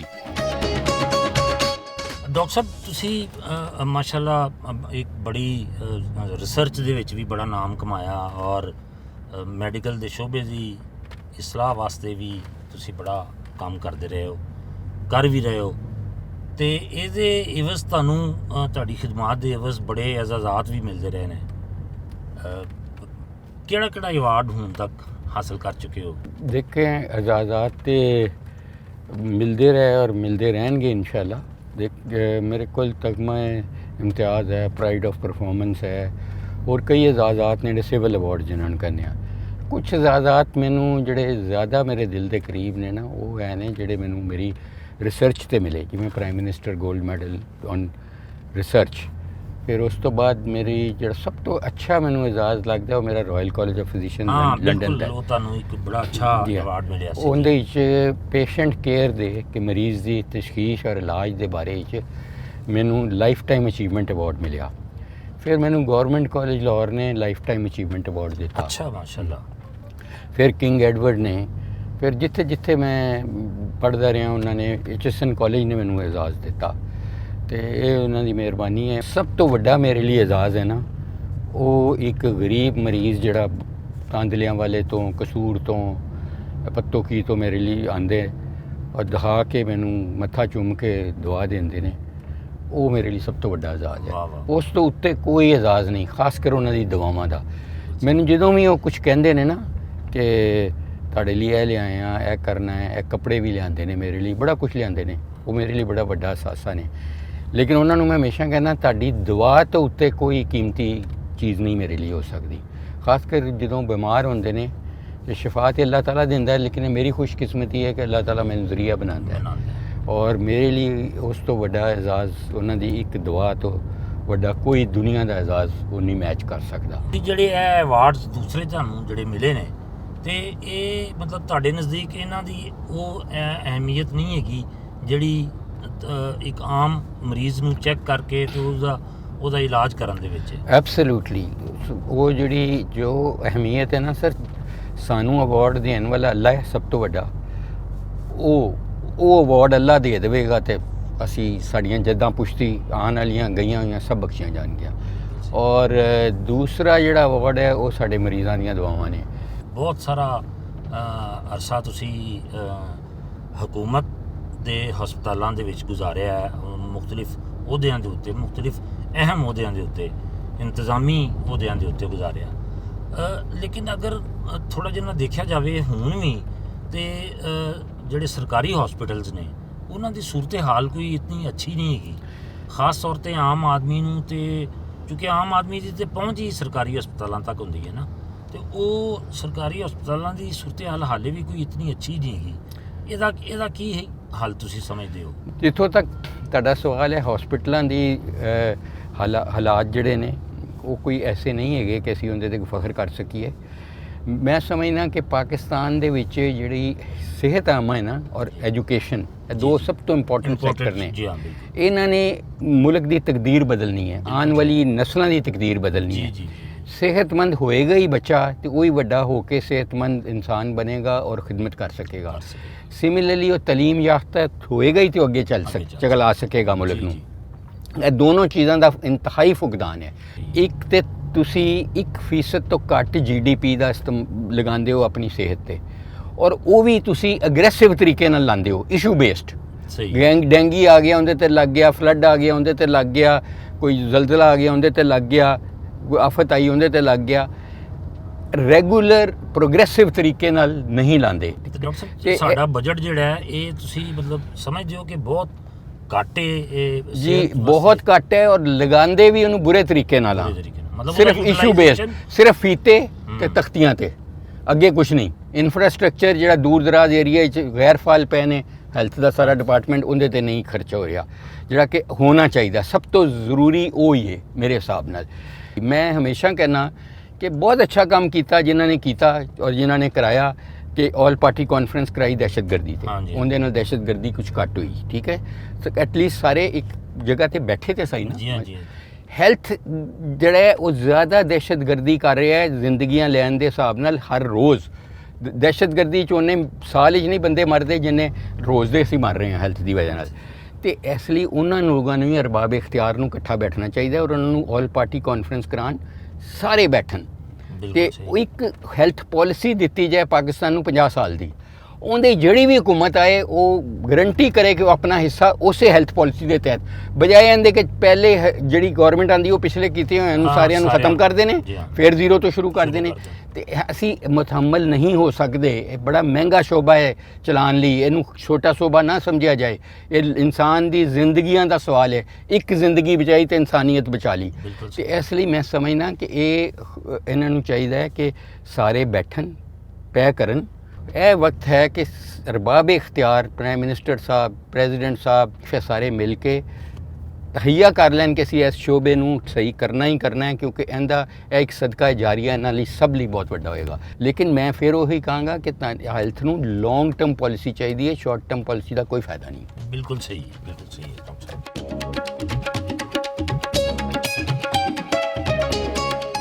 ਜਿਮ ਪਹੁੰਚ ਕੇ ਡਾਕਟਰ ਸਾਹਿਬ ਨੇ ਰੂਟੀਨ ਦੀ ਵਰਜ਼ਿਸ਼ ਕੀਤੀ।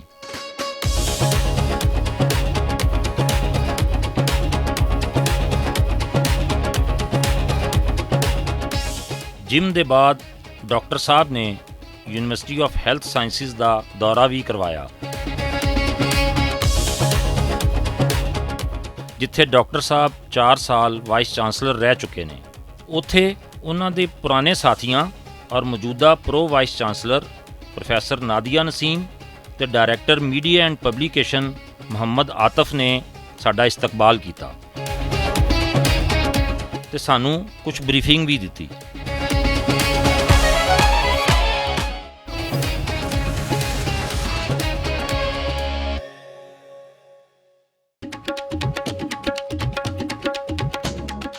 ਇਸ ਤੋਂ ਬਾਅਦ ਡਾਕਟਰ ਸਾਹਿਬ ਨੇ ਆਵਾਮ ਵਾਸਤੇ ਬਣਾਇਆ ਗਿਆ ਆਪ ਕਾ ਕਲੀਨਿਕ ਦਾ ਦੌਰਾ ਕਰਵਾਇਆ। ਡਾਕਟਰ ਸਾਹਿਬ ਨੇ ਦੱਸਿਆ ਕਿ ਉਹਨਾਂ ਨੇ ਆਪਣੇ ਆਬਾਈ ਘਰ ਨੂੰ ਇਸ ਕਲੀਨਿਕ ਵਾਸਤੇ ਵਕਫ ਕਰ ਦਿੱਤਾ ਹੈ। ਡਾਕਟਰ ਸਾਹਿਬ ਨੇ ਇਹ ਵੀ ਦੱਸਿਆ ਕਿ ਇਸ ਕਲੀਨਿਕ ਵਿੱਚ ਆਪਣੇ ਸ਼ੋਬੇ ਦੇ 55 ਟੌਪ ਦੇ ਸਪੈਸ਼ਲਿਸਟ ਡਾਕਟਰ ਫ੍ਰੀ ਬੈਠਦੇ ਨੇ। ਸਾਡੇ ਨਾਲ ਮੌਜੂਦ ਨੇ ਪ੍ਰੋਫੈਸਰ ਆਫਤਾਬ ਮੋਹਸਨ ਸਾਹਿਬ, ਮੁਲਕ ਦੇ ਮਾਰੂਫ ਗੈਸਟ੍ਰੋਲੋਜਿਸਟ ਵੀ ਨੇ ਔਰ ਬੜੇ ਸੀਜ਼ਨ ਕਿਸਮ ਦੇ ਡਾਕਟਰਸ ਨੇ। ਡਾਕਟਰ ਸਾਹਿਬ, ਇਹ ਆਪ ਦਾ ਕਲੀਨਿਕ ਜਿਹੜਾ ਬਣਾਇਆ ਗਿਆ ਹੈ, ਤੁਸੀਂ ਵੀ ਇਹਦੇ 'ਚ ਪੂਰੀ ਤਰ੍ਹਾਂ ਪਾਰਟਿਸਿਪੇਟ ਕਰ ਰਹੇ ਹੋ, ਤੇ ਕੀ ਮਹਿਸੂਸ ਕਰਦੇ ਹੋ ਕਿ ਕੀ ਮਤਲਬ ਤੁਸੀਂ ਸੋਚ ਕੇ ਇੱਧਰ ਕਦਮ ਰੱਖਿਆ? ਡਾਕਟਰ ਸਾਹਿਬ ਤੋਂ ਇੰਸਪਾਇਰ ਹੋ ਕੇ, ਜਾਂ ਮਤਲਬ ਤੁਹਾਡੇ ਜ਼ਿਹਨ 'ਚ ਵੀ ਉਹੀ ਚੀਜ਼ ਸੀ ਜਿਹੜੀ ਡਾਕਟਰ ਸਾਹਿਬ ਦੇ ਜ਼ਿਹਨ 'ਚ ਹੈਗੀ ਹੈ ਕਿ ਜੀ ਸਿਰਫ ਨੇਕੀ ਕਰਨ ਵਾਸਤੇ ਇਹ ਕੰਮ ਕੀਤਾ ਜਾ ਰਿਹਾ ਹੈ? ਮੇਰੇ ਲਈ ਤੇ ਦੋ ਵਜੂਹਾਤ ਨੇ। ਨੰਬਰ 1 ਕਿ ਨੇਕੀ ਦਾ ਜਿਹੜਾ ਸੀ ਤਾਲੁਕ ਤੇ ਹੈ ਹੀ ਹੈ, ਔਰ ਦੂਸਰਾ ਹੈ ਕਿ ਮੈਂ ਡਾਕਟਰ ਸਾਹਿਬ ਨੂੰ ਆਪਣਾ ਮੈਂਟੋਰ ਜਾਂ ਮੁਰਸ਼ਦ ਮੰਨਦਾ। ਤੇ ਇਹ ਦੋ ਵਜੂਹਾਤ ਦੀ ਵਜ੍ਹਾ ਨਾਲ ਮੈਂ ਆਪਕਾ ਕਲੀਨਿਕ ਵਿੱਚ ਸ਼ਾਮਲ ਹੋਇਆ। ਔਰ ਇੱਥੇ ਆ ਕੇ ਨੋਰਮਲੀ ਜਦੋਂ ਅਸੀਂ ਕਲੀਨਿਕ ਤੋਂ ਘਰ ਜਾਂਦੇ ਹਾਂ ਤੇ ਮਹਿਸੂਸ ਹੁੰਦਾ ਹੈ ਕਿ ਥੱਕੇ ਹੋਏ ਹਾਂ ਜਾਂ ਜਿਸਮ ਟੁੱਟਿਆ ਹੈ, ਤੇ ਇੱਥੋਂ ਜਦੋਂ ਮਰੀਜ਼ ਦੇਖ ਕੇ ਜਾਂਦੇ ਹਾਂ ਤੇ ਬੜਾ ਰਿਫਰੈਸ਼ਡ ਔਰ ਫਰੈਸ਼ ਫੀਲ ਕਰਦੇ ਹਾਂ। ਇਹ ਕੰਮ ਅਸੀਂ ਨੇਕੀ ਵਾਸਤੇ ਜਾਂ ਅੱਲਾ ਵਾਸਤੇ ਨਹੀਂ ਕਰ ਰਹੇ, ਇਹ ਅਸੀਂ ਬੇਸਿਕਲੀ ਆਪਣੇ ਵਾਸਤੇ ਕਰਦੇ ਹਾਂ, ਕਿਉਂਕਿ ਜੋ ਸਾਨੂੰ ਇੱਥੇ ਆ ਕੇ ਅੱਛੀ ਫੀਲਿੰਗ ਹੁੰਦੀ ਹੈ, ਜੋ ਇਤਮਾਨਾਨ ਹੁੰਦਾ ਹੈ, ਉਹਦਾ ਕੋਈ ਨੇਮੁਲ ਬਦਲ ਹੀ ਨਹੀਂ ਹੈ। ਬਿਲਕੁਲ ਸਹੀ। ਤੇ ਡਾਕਟਰ ਸਾਹਿਬ, ਜਿਹੜੀ ਤੁਸੀਂ ਤਨਜ਼ੀਮ ਬਣਾਈ ਹੈ ਡਾਕਟਰਸ ਦੀ, PSIM ਜੀ ਸਰ, ਇਹ ਇਸ ਤਨਜ਼ੀਮ ਦਾ ਕੀ ਰੋਲ ਹੈ? ਡਾਕਟਰਸ ਨਵੇਂ ਜਿਹੜੇ ਆਉਣ ਵਾਲੇ ਡਾਕਟਰਸ ਨੇ, ਉਹਨਾਂ ਦੀ ਕੋਈ ਟ੍ਰੇਨਿੰਗ ਦੇ ਹਵਾਲੇ ਨਾਲ, ਜਾਂ ਉਹਨਾਂ ਦੇ ਅੰਦਰ ਕੋਈ ਐਸੀ ਚੀਜ਼ ਮਤਲਬ ਤੁਸੀਂ ਸ਼ਊਰ ਪੈਦਾ ਕਰਦੇ ਹੋ ਕਿ ਉਹ ਵੀ ਤੁਹਾਡੀ ਲਾਈਨ 'ਤੇ ਚੱਲਣ ਵਾਸਤੇ ਤਿਆਰ ਹੋਣ? ਇਹ ਤਨਜ਼ੀਮ ਹੈ Pakistan society of internal medicine, ਔਰ ਜਾਵੇਦ ਅਕਰਮ ਸਾਹਿਬ ਇਹਦੇ ਫਾਊਂਡਿੰਗ ਪ੍ਰੈਜ਼ੀਡੈਂਟ ਨੇ। ਔਰ ਮਾਸ਼ਾਅੱਲਾ 7 ਸਾਲ ਉਹ ਪ੍ਰੈਜ਼ੀਡੈਂਟ ਰਹੇ ਨੇ। ਇਹ ਹੁਣ 14 ਅਗਸਤ ਜਿਹੜੀ ਹੈ ਗੁਜ਼ਰੀ ਹੈ, ਤੋ ਮੈਨੂੰ ਇਲੈਕਟ ਕੀਤਾ ਗਿਆ as president of the society. ਤੋ ਇਹ ਤਨਜ਼ੀਮ ਦੇ ਸ਼ੁਰੂ ਤੋਂ ਹੀ ਮੈਂ ਸਿਰ ਦੇ ਨਾਲ ਹਾਂ। ਔਰ ਜੋ ਸਾਡੇ 3-4 ਮੇਨ ਮਕਾਸਦ ਸਨ, ਨੰਬਰ 1 ਇਹ ਸੀ ਕਿ ਜਿਤਨੇ ਵੀ ਡਾਕਟਰ ਨੇ, ਚਾਹੇ ਜੂਨੀਅਰ ਜਾਂ ਸੀਨੀਅਰ, ਉਹ ਮਰੀਜ਼ ਨੂੰ ਪਹਿਲੇ ਤਰਜੀਹ ਦੇਣ। ਪੇਸ਼ੈਂਟ ਸ਼ੁੱਡ ਕਮ ਫਰਸਟ, ਪਹਿਲੇ ਤਾਂ ਇਹ ਗੱਲ ਸੀ। ਦੂਸਰਾ ਹੈ ਕਿ ਜੋ ਵੀ ਫੈਸਲਾ ਡਾਕਟਰ ਲਵੇ ਉਹ according to the current best evidence ਹੋਣਾ ਚਾਹੀਦਾ, ਜੋ ਤਹਿਕੀਕ ਨੇ ਪ੍ਰੂਵ ਕਰ ਦਿੱਤਾ ਹੈ ਕਿ ਬਈ ਇਸ ਬਿਮਾਰੀ 'ਚ ਇਹ ਟੈਸਟ ਹੋਣਾ ਚਾਹੀਦਾ ਔਰ ਇਹ ਦਵਾਈ ਮਿਲਣੀ ਚਾਹੀਦੀ ਹੈ। ਔਰ ਇਹ ਚੀਜ਼ ਜਿਹੜੀ ਇਹਨੂੰ ਕਹਿੰਦੇ ਨੇ practice of evidence based medicine. PSIM ਜਿਹੜੀ ਹੈ ਹਲੇ ਤੱਕ 6 ਕਾਨਫਰੰਸਿਸ ਕਰ ਚੁੱਕੀ ਹੈ। ਹਰ ਕਾਨਫਰੰਸ ਦੀ ਇੱਕ ਥੀਮ ਰੱਖੀ ਜਾਂਦੀ ਹੈ। ਤੋ ਉਹ ਜਿਹੜੀ ਥੀਮ ਅਸੀਂ ਰੱਖੀ ਹੋਈ ਹੈ PSIM ਦੀ ਹਲੇ ਤੱਕ, ਉਹ ਹੈ ਐਵੀਡੈਂਸ ਬੇਸਡ ਮੈਡੀਸਨ ਅਪਣਾਓ। ਔਰ ਇਹ ਯੰਗ ਡਾਕਟਰਸ ਵਾਸਤੇ ਵੀ ਓਨਾ ਹੀ ਅਹਿਮ ਹੈ ਜਿੰਨਾ ਦੂਸਰੇ ਡਾਕਟਰਾਂ ਵਾਸਤੇ ਹੈ। ਤੋ ਔਰ ਜਦੋਂ ਵੀ ਮਰੀਜ਼ ਦੇ ਨਾਲ ਡਾਕਟਰਸ ਇੰਟਰੈਕਟ ਕਰਦੇ ਨੇ, ਅਸੀਂ ਉਹਨਾਂ ਨੂੰ ਕਹਿੰਦੇ ਜੋ ਵੀ ਫੈਸਲਾ ਲੈਣਾ, it should be according to the current best evidence, ਕਿ ਬਈ ਬਿਹਤਰੀਨ ਜੋ ਤਹਿਕੀਕ ਨੇ ਸਾਬਤ ਕਰਤਾ ਹੈ ਉਹਦੇ ਮੁਤਾਬਕ ਲੈਣਾ ਹੈ।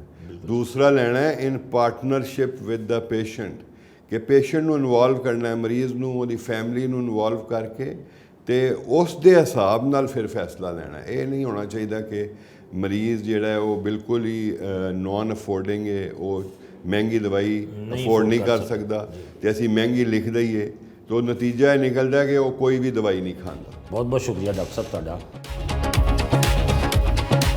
ਜਿੱਥੇ ਮਰੀਜ਼ਾਂ ਨੂੰ ਇਲਾਜ ਤੇ ਹਰ ਤਰ੍ਹਾਂ ਦੇ ਟੈਸਟ ਔਰ ਦਵਾਈਆਂ ਮੁਫਤ ਫਰਾਹਮ ਕੀਤੀਆਂ ਜਾਂਦੀਆਂ ਨੇ, ਔਰ ਇੱਥੇ ਰੋਜ਼ਾਨਾ ਸੈਂਕੜਾਂ ਦੀ ਤਾਦਾਦ 'ਚ ਮਰੀਜ਼ਾਂ ਨੂੰ ਚੈੱਕ ਕੀਤਾ ਜਾਂਦਾ ਹੈ। ਇਸ ਤੋਂ ਬਾਅਦ ਡਾਕਟਰ ਸਾਹਿਬ ਦੇ ਹਸਪੀਟਲ ਅਕਰਮ ਮੈਡੀਕਲ ਕੰਪਲੈਕਸ ਦਾ ਰੁਖ ਕੀਤਾ।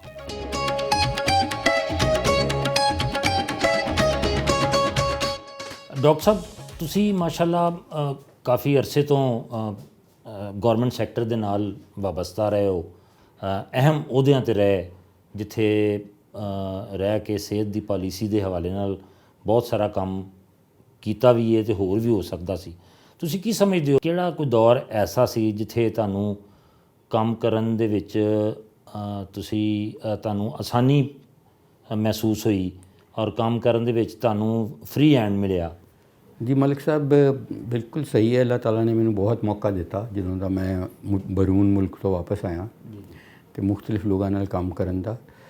ਮੀਆਂ ਸ਼ਹਿਬਾਜ਼ ਸ਼ਰੀਫ ਨਾਲ ਐਜ਼ ਅ ਚੀਫ ਮਿਨਿਸਟਰ ਸਾਂ ਮੈਂ, ਔਰ ਡੈਂਗੀ ਦਾ ਦਿਨ ਸਨ ਤੇ ਜ਼ਾਹਿਰ ਹੈ ਡੈਂਗੀ ਦੇ ਵਿੱਚ ਬਹੁਤ ਜ਼ਿਆਦਾ ਸਾਡਾ ਕੰਮ ਸੀ। ਮੈਂ ਸਮਝਦਾ ਸ਼ਹਿਬਾਜ਼ ਸ਼ਰੀਫ ਜੈਸਾ ਕੋਈ ਹਾਰਡ ਵਰਕਿੰਗ ਲੀਡਰ ਮੈਂ ਨਹੀਂ ਦੇਖਿਆ। ਬਹੁਤ ਕਮਿਟਡ ਲੀਡਰ ਨੇ ਔਰ ਬਿਲਕੁਲ ਉਹ ਚਾਹੁੰਦੇ ਨੇ ਕਿ ਹਰ ਚੀਜ਼ ਪਰਫੈਕਟ ਹੋ ਜਾਏ ਔਰ ਬੜੇ ਵੈਲ ਮੀਨਿੰਗ ਲੀਡਰ ਨੇ। ਅਗਰ ਉਹਨਾਂ ਨੂੰ ਟੀਮ ਅੱਛੀ ਮਿਲ ਜਾਏ ਨਾ ਤੇ ਉਹ ਮੇਰਾ ਨਹੀਂ ਖਿਆਲ ਕਿ ਉਹਨਾਂ ਤੋਂ ਬਿਹਤਰ ਕੋਈ ਲੀਡਰ ਹੋ ਸਕਦਾ ਹੈ। ਟੀਮ ਦੀ ਸਿਲੈਕਸ਼ਨ ਉਹਨਾਂ ਦੀ ਸਹੀ ਹੋ ਜਾਏ ਬਸ। ਕਿਉਂਕਿ ਉਹ ਉਹਨਾਂ ਦੇ ਜ਼ਾਹਿਰ ਹੈ ਕਿ ਕਿਉਂਕਿ ਉਹ ਬੜੇ ਪਰਫਾਰਮਿੰਗ ਚੀਫ ਮਿਨਿਸਟਰ ਸਨ ਤੇ ਸਵੇਰ ਡੈਂਗੀ ਦੇ ਦਿਨਾਂ ਵਿੱਚ ਮੈਨੂੰ ਅਜੇ ਤੱਕ ਯਾਦ ਹੈ 6:30 ਵਜੇ ਉਹਨਾਂ ਦੇ ਬੈੱਡਰੂਮ ਤੋਂ ਸ਼ੁਰੂ ਹੁੰਦੀ ਸੀ ਮੇਰੀ ਮੀਟਿੰਗ ਉਹਨਾਂ ਦੇ ਨਾਲ। ਉਹਦੇ ਵਿੱਚ ਹੋਰ ਵੀ 2-4 ਲੋਕ ਹੁੰਦੇ ਸਨ ਤੇ ਫਿਰ 7 ਵਜੇ ਇੱਕ ਵੱਡੀ ਮੀਟਿੰਗ ਹੁੰਦੀ ਸੀ ਔਰ ਫਿਰ ਅਸੀਂ ਫੀਲਡ 'ਚ ਚਲੇ ਜਾਂਦੇ ਸਨ। ਫਿਰ ਉਹਨਾਂ ਦੇ ਛਾਪੇ ਸਨ, ਠੀਕ ਹੈ, ਤੇ ਉਹ ਫਿਰ ਅਸੀਂ ਔਨ ਦੀ ਟੋਜ਼ ਰੱਖਣੇ ਸਾਂ। ਫਿਰ ਜਦੋਂ ਮੈਂ ਨਵਾਜ਼ ਸ਼ਰੀਫ ਸਾਹਿਬ ਨਾਲ ਵੀ ਕੰਮ ਕੀਤਾ, ਪ੍ਰਾਈਮ ਮਿਨਿਸਟਰ ਸਨ ਤੇ ਮੈਂ ਪਿਮਸ ਦਾ ਹੈੱਡ ਸਾਂ, ਪਹਿਲਾ ਵਾਈਸ ਚਾਂਸਲਰ ਸਾਂ ਉੱਥੇ ਦੀ ਯੂਨੀਵਰਸਿਟੀ ਦਾ, ਬਾਨੀ ਸਾਂ ਤੇ ਉੱਥੋਂ ਦੇ ਮੈਡੀਕਲ ਕਾਲਜ ਵੀ ਮੈਂ ਬਣਾ ਸਕਿਆ। ਉਹਨਾਂ ਦੀ ਬਿਲਕੁਲ ਤਬੀਅਤ ਕਾਫੀ ਫਰਕ ਹੈ। ਉਹ ਬਹੁਤ ਤੁਹਾਨੂੰ ਪੈਨਿਕ ਨਹੀਂ ਕਰਦੇ।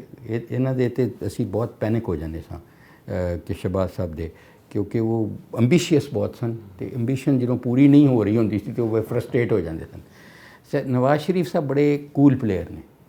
ਉਹ ਬੜੇ ਤੁਹਾਨੂੰ ਸੋਚ ਸਮਝ ਕੇ ਪਿਆਰ ਨਾਲ ਜੱਫੀ ਪਾ ਕੇ ਆ ਜਾ ਯਾਰ ਡਾਕਟਰ ਅਰਾਊਂਡ ਕਰੀਏ। ਉਸ ਤੋਂ ਬਾਅਦ ਜ਼ਾਹਿਰ ਹੈ ਮੈਂ UHS ਦਾ VC ਲਗਾ ਤੇ PTI ਦਾ ਦੌਰ ਸੀ ਤੇ ਇਮਰਾਨ ਖਾਨ ਸਾਹਿਬ ਨਾਲ ਮਿਲਣ ਦਾ ਕਈ ਦਫਾ ਮੈਨੂੰ ਮੌਕਾ ਮਿਲਿਆ ਔਰ ਮੈਂ ਸਮਝਦਾ ਉਹਨਾਂ ਦਿਨਾਂ 'ਚ ਚੌਧਰੀ ਸਰਵਰ ਸਾਹਿਬ ਗਵਰਨਰ ਸਨ, ਉਹ ਸਾਡੇ ਚਾਂਸਲਰ ਸਨ ਕਿਉਂਕਿ ਕੋਵਿਡ ਦਾ ਦੌਰ ਆ ਗਿਆ। ਕੋਵਿਡ ਸਭ ਤੋਂ ਵੱਡਾ ਚੈਲੰਜ ਸੀ ਮੇਰੀ ਜ਼ਿੰਦਗੀ ਦਾ, ਜਿਹੜੇ ਹਰ ਮਿੰਟ ਬਾਅਦ ਕੋਈ ਮਰ ਰਿਹਾ ਸੀ। ਤੇ ਉਦੋਂ ਜਦੋਂ ਅਸੀਂ ਰਿਸਰਚ ਕੀਤੀ ਕਿ ਕਿਸੇ ਨੂੰ ਨਹੀਂ ਸੀ ਪਤਾ ਦੁਨੀਆ 'ਚ, ਤੇ ਪ੍ਰੋਟੈਕਟ ਟਰਾਇਲ ਮੈਂ ਸ਼ੁਰੂ ਕੀਤਾ ਜਿਹੜਾ 13 ਯੂਨੀਵਰਸਿਟੀਜ਼ ਦੀ ਸੀ, 19 ਹਸਪੀਟਲ ਦੀ ਸੀ ਔਰ ਮੈਂ ਹਰ ਇੱਕ ਜਗ੍ਹਾ ਤੇ ਗਿਆ। ਮੈਂ ਇੱਕ ਦਿਨ ਵੀ ਕਲੀਨਿਕ ਬੰਦ ਨਹੀਂ ਕੀਤੀ। ਲੋਕ ਚਲੇ ਗਏ ਸਨ ਬੰਦ ਕਰਕੇ ਕਲੀਨਿਕਸ ਤੇ ਅਬੰਡਨ ਕਰਤਾ ਸੀ ਮਰੀਜ਼ਾਂ ਨੂੰ, ਲੇਕਿਨ ਅਲਹਮਦੁਲਿਲਾ ਮੈਨੂੰ ਕੋਵਿਡ ਹੋਇਆ ਵੀ ਨਹੀਂ ਔਰ ਮੈਂ ਸਭ ਤੋਂ ਜ਼ਿਆਦਾ ਐਕਸਪੋਜ਼ था ਕਿਉਂਕਿ ਉਹ ਪਲਾਜ਼ਮਾ ਦੀ ਅਸੀਂ ਕੋਸ਼ਿਸ਼ ਕੀਤੀ, ਪਲਾਜ਼ਮਾ ਐਕਸਚੇਂਜ ਦੀ, ਉਹ ਫੇਲ ਹੋ ਗਏ। ਵੈਕਸੀਨੇਸ਼ਨ ਦੇ 19 ਟਰਾਇਲਸ ਕੀਤੇ ਅਸੀਂ, ਬੇਇੰਤਹਾ ਟਰਾਇਲਸ ਕੀਤੇ। ਤੁਸੀਂ ਸਮਝਦੇ ਹੋ ਕਿ ਪਾਕਿਸਤਾਨ ਦੇ ਅੰਦਰ ਸਿਹਤ ਦੀ ਪਾਲਿਸੀ ਨੂੰ ਬਣਾਉਣ ਦੇ ਵਿੱਚ ਸਿਆਸੀ ਤੇ ਬਿਊਰੋਕ੍ਰੇਸੀ ਦਾ ਜਿਹੜਾ ਦਬਾਅ ਹੈ ਉਹ ਬਾਕਾਇਦਾ ਮੌਜੂਦ ਹੈ? ਜੀ ਬਦਕਿਸਮਤੀ ਨਾਲ ਬਹੁਤ ਜ਼ਿਆਦਾ ਮੌਜੂਦ ਹੈ। ਅਸੀਂ right person at the right place ਨਹੀਂ ਲਗਾ ਸਕਦੇ। ਪੋਲੀਟੀਕਲ ਇੰਟਰਫੇਰੈਂਸ ਬੜੀ ਹੈ, ਬਿਊਰੋਕ੍ਰੈਟਿਕ ਇੰਟਰਫੇਰੈਂਸ ਬੜੀ ਹੈ, ਜਿਹੜੇ ਹੈਲਥ ਦੇ ਸ਼ੋਬੇ ਨੂੰ ਸਮਝਦੇ ਹੀ ਨਹੀਂ। ਦੇਖੇ ਹੈਲਥ ਦਾ ਬਹੁਤ ਜ਼ਿਆਦਾ ਹਾਈਲੀ ਟੈਕਨੀਕਲ ਸ਼ੋਬਾ ਹੈ। ਮੈਂ ਉਹਦਾ ਇੱਕ ਅਦਨਾ ਜਿਹਾ ਤਾਲਿਬ ਇਲਮ ਹਾਂ। ਸਾਰੀ ਜ਼ਿੰਦਗੀ ਹੈਲਥ ਦੇ ਵਿੱਚ ਗੁਜ਼ਾਰੀ, ਕਈ ਮੁਲਕਾਂ 'ਚ ਗੁਜ਼ਾਰੀ, ਲੇਕਿਨ ਕਿਸੇ ਨੇ ਸਾਨੂੰ ਕਦੀ ਪੁੱਛਿਆ ਹੀ ਨਹੀਂ ਕਿ ਕੀ ਕਰਨਾ ਤੇ ਕੀ ਨਹੀਂ ਕਰਨਾ। ਤਾਂ ਉਹ ਪਾਲਿਸੀਆਂ ਬਣ ਜਾਂਦੀਆਂ ਨੇ, ਜਦੋਂ ਇੰਪਲੀਮੈਂਟ ਲਈ ਦਿੰਦੇ ਨੇ ਸਾਡੀ ਇੰਪਲੀਮੈਂਟ ਹੀ ਨਹੀਂ ਹੋ ਪਾਉਂਦੀ। ਡਾਕਟਰ ਸਾਹਿਬ ਸਾਰਾ ਦਿਨ ਤੁਹਾਡੇ ਨਾਲ ਗੁਜ਼ਾਰਿਆ, ਤੁਹਾਡਾ ਬਹੁਤ ਬਹੁਤ ਸ਼ੁਕਰੀਆ। ਤੁਸੀਂ ਇੰਨਾ ਟਾਈਮ ਦਿੱਤਾ ਸਾਨੂੰ ਤੇ ਅਸੀਂ ਚੌਪਾਲ ਟੈਲੀਵਿਜ਼ਨ ਵੱਲੋਂ ਤੁਹਾਡਾ ਬਹੁਤ ਸ਼ੁਕਰੀਆ ਅਦਾ ਕਰਨੇ ਆ। ਕੋਈ ਪੈਗਾਮ ਦੇਣਾ ਚਾਹੋ ਆਖਰ ਤੇ ਜਲਦੀ ਨਾਲ?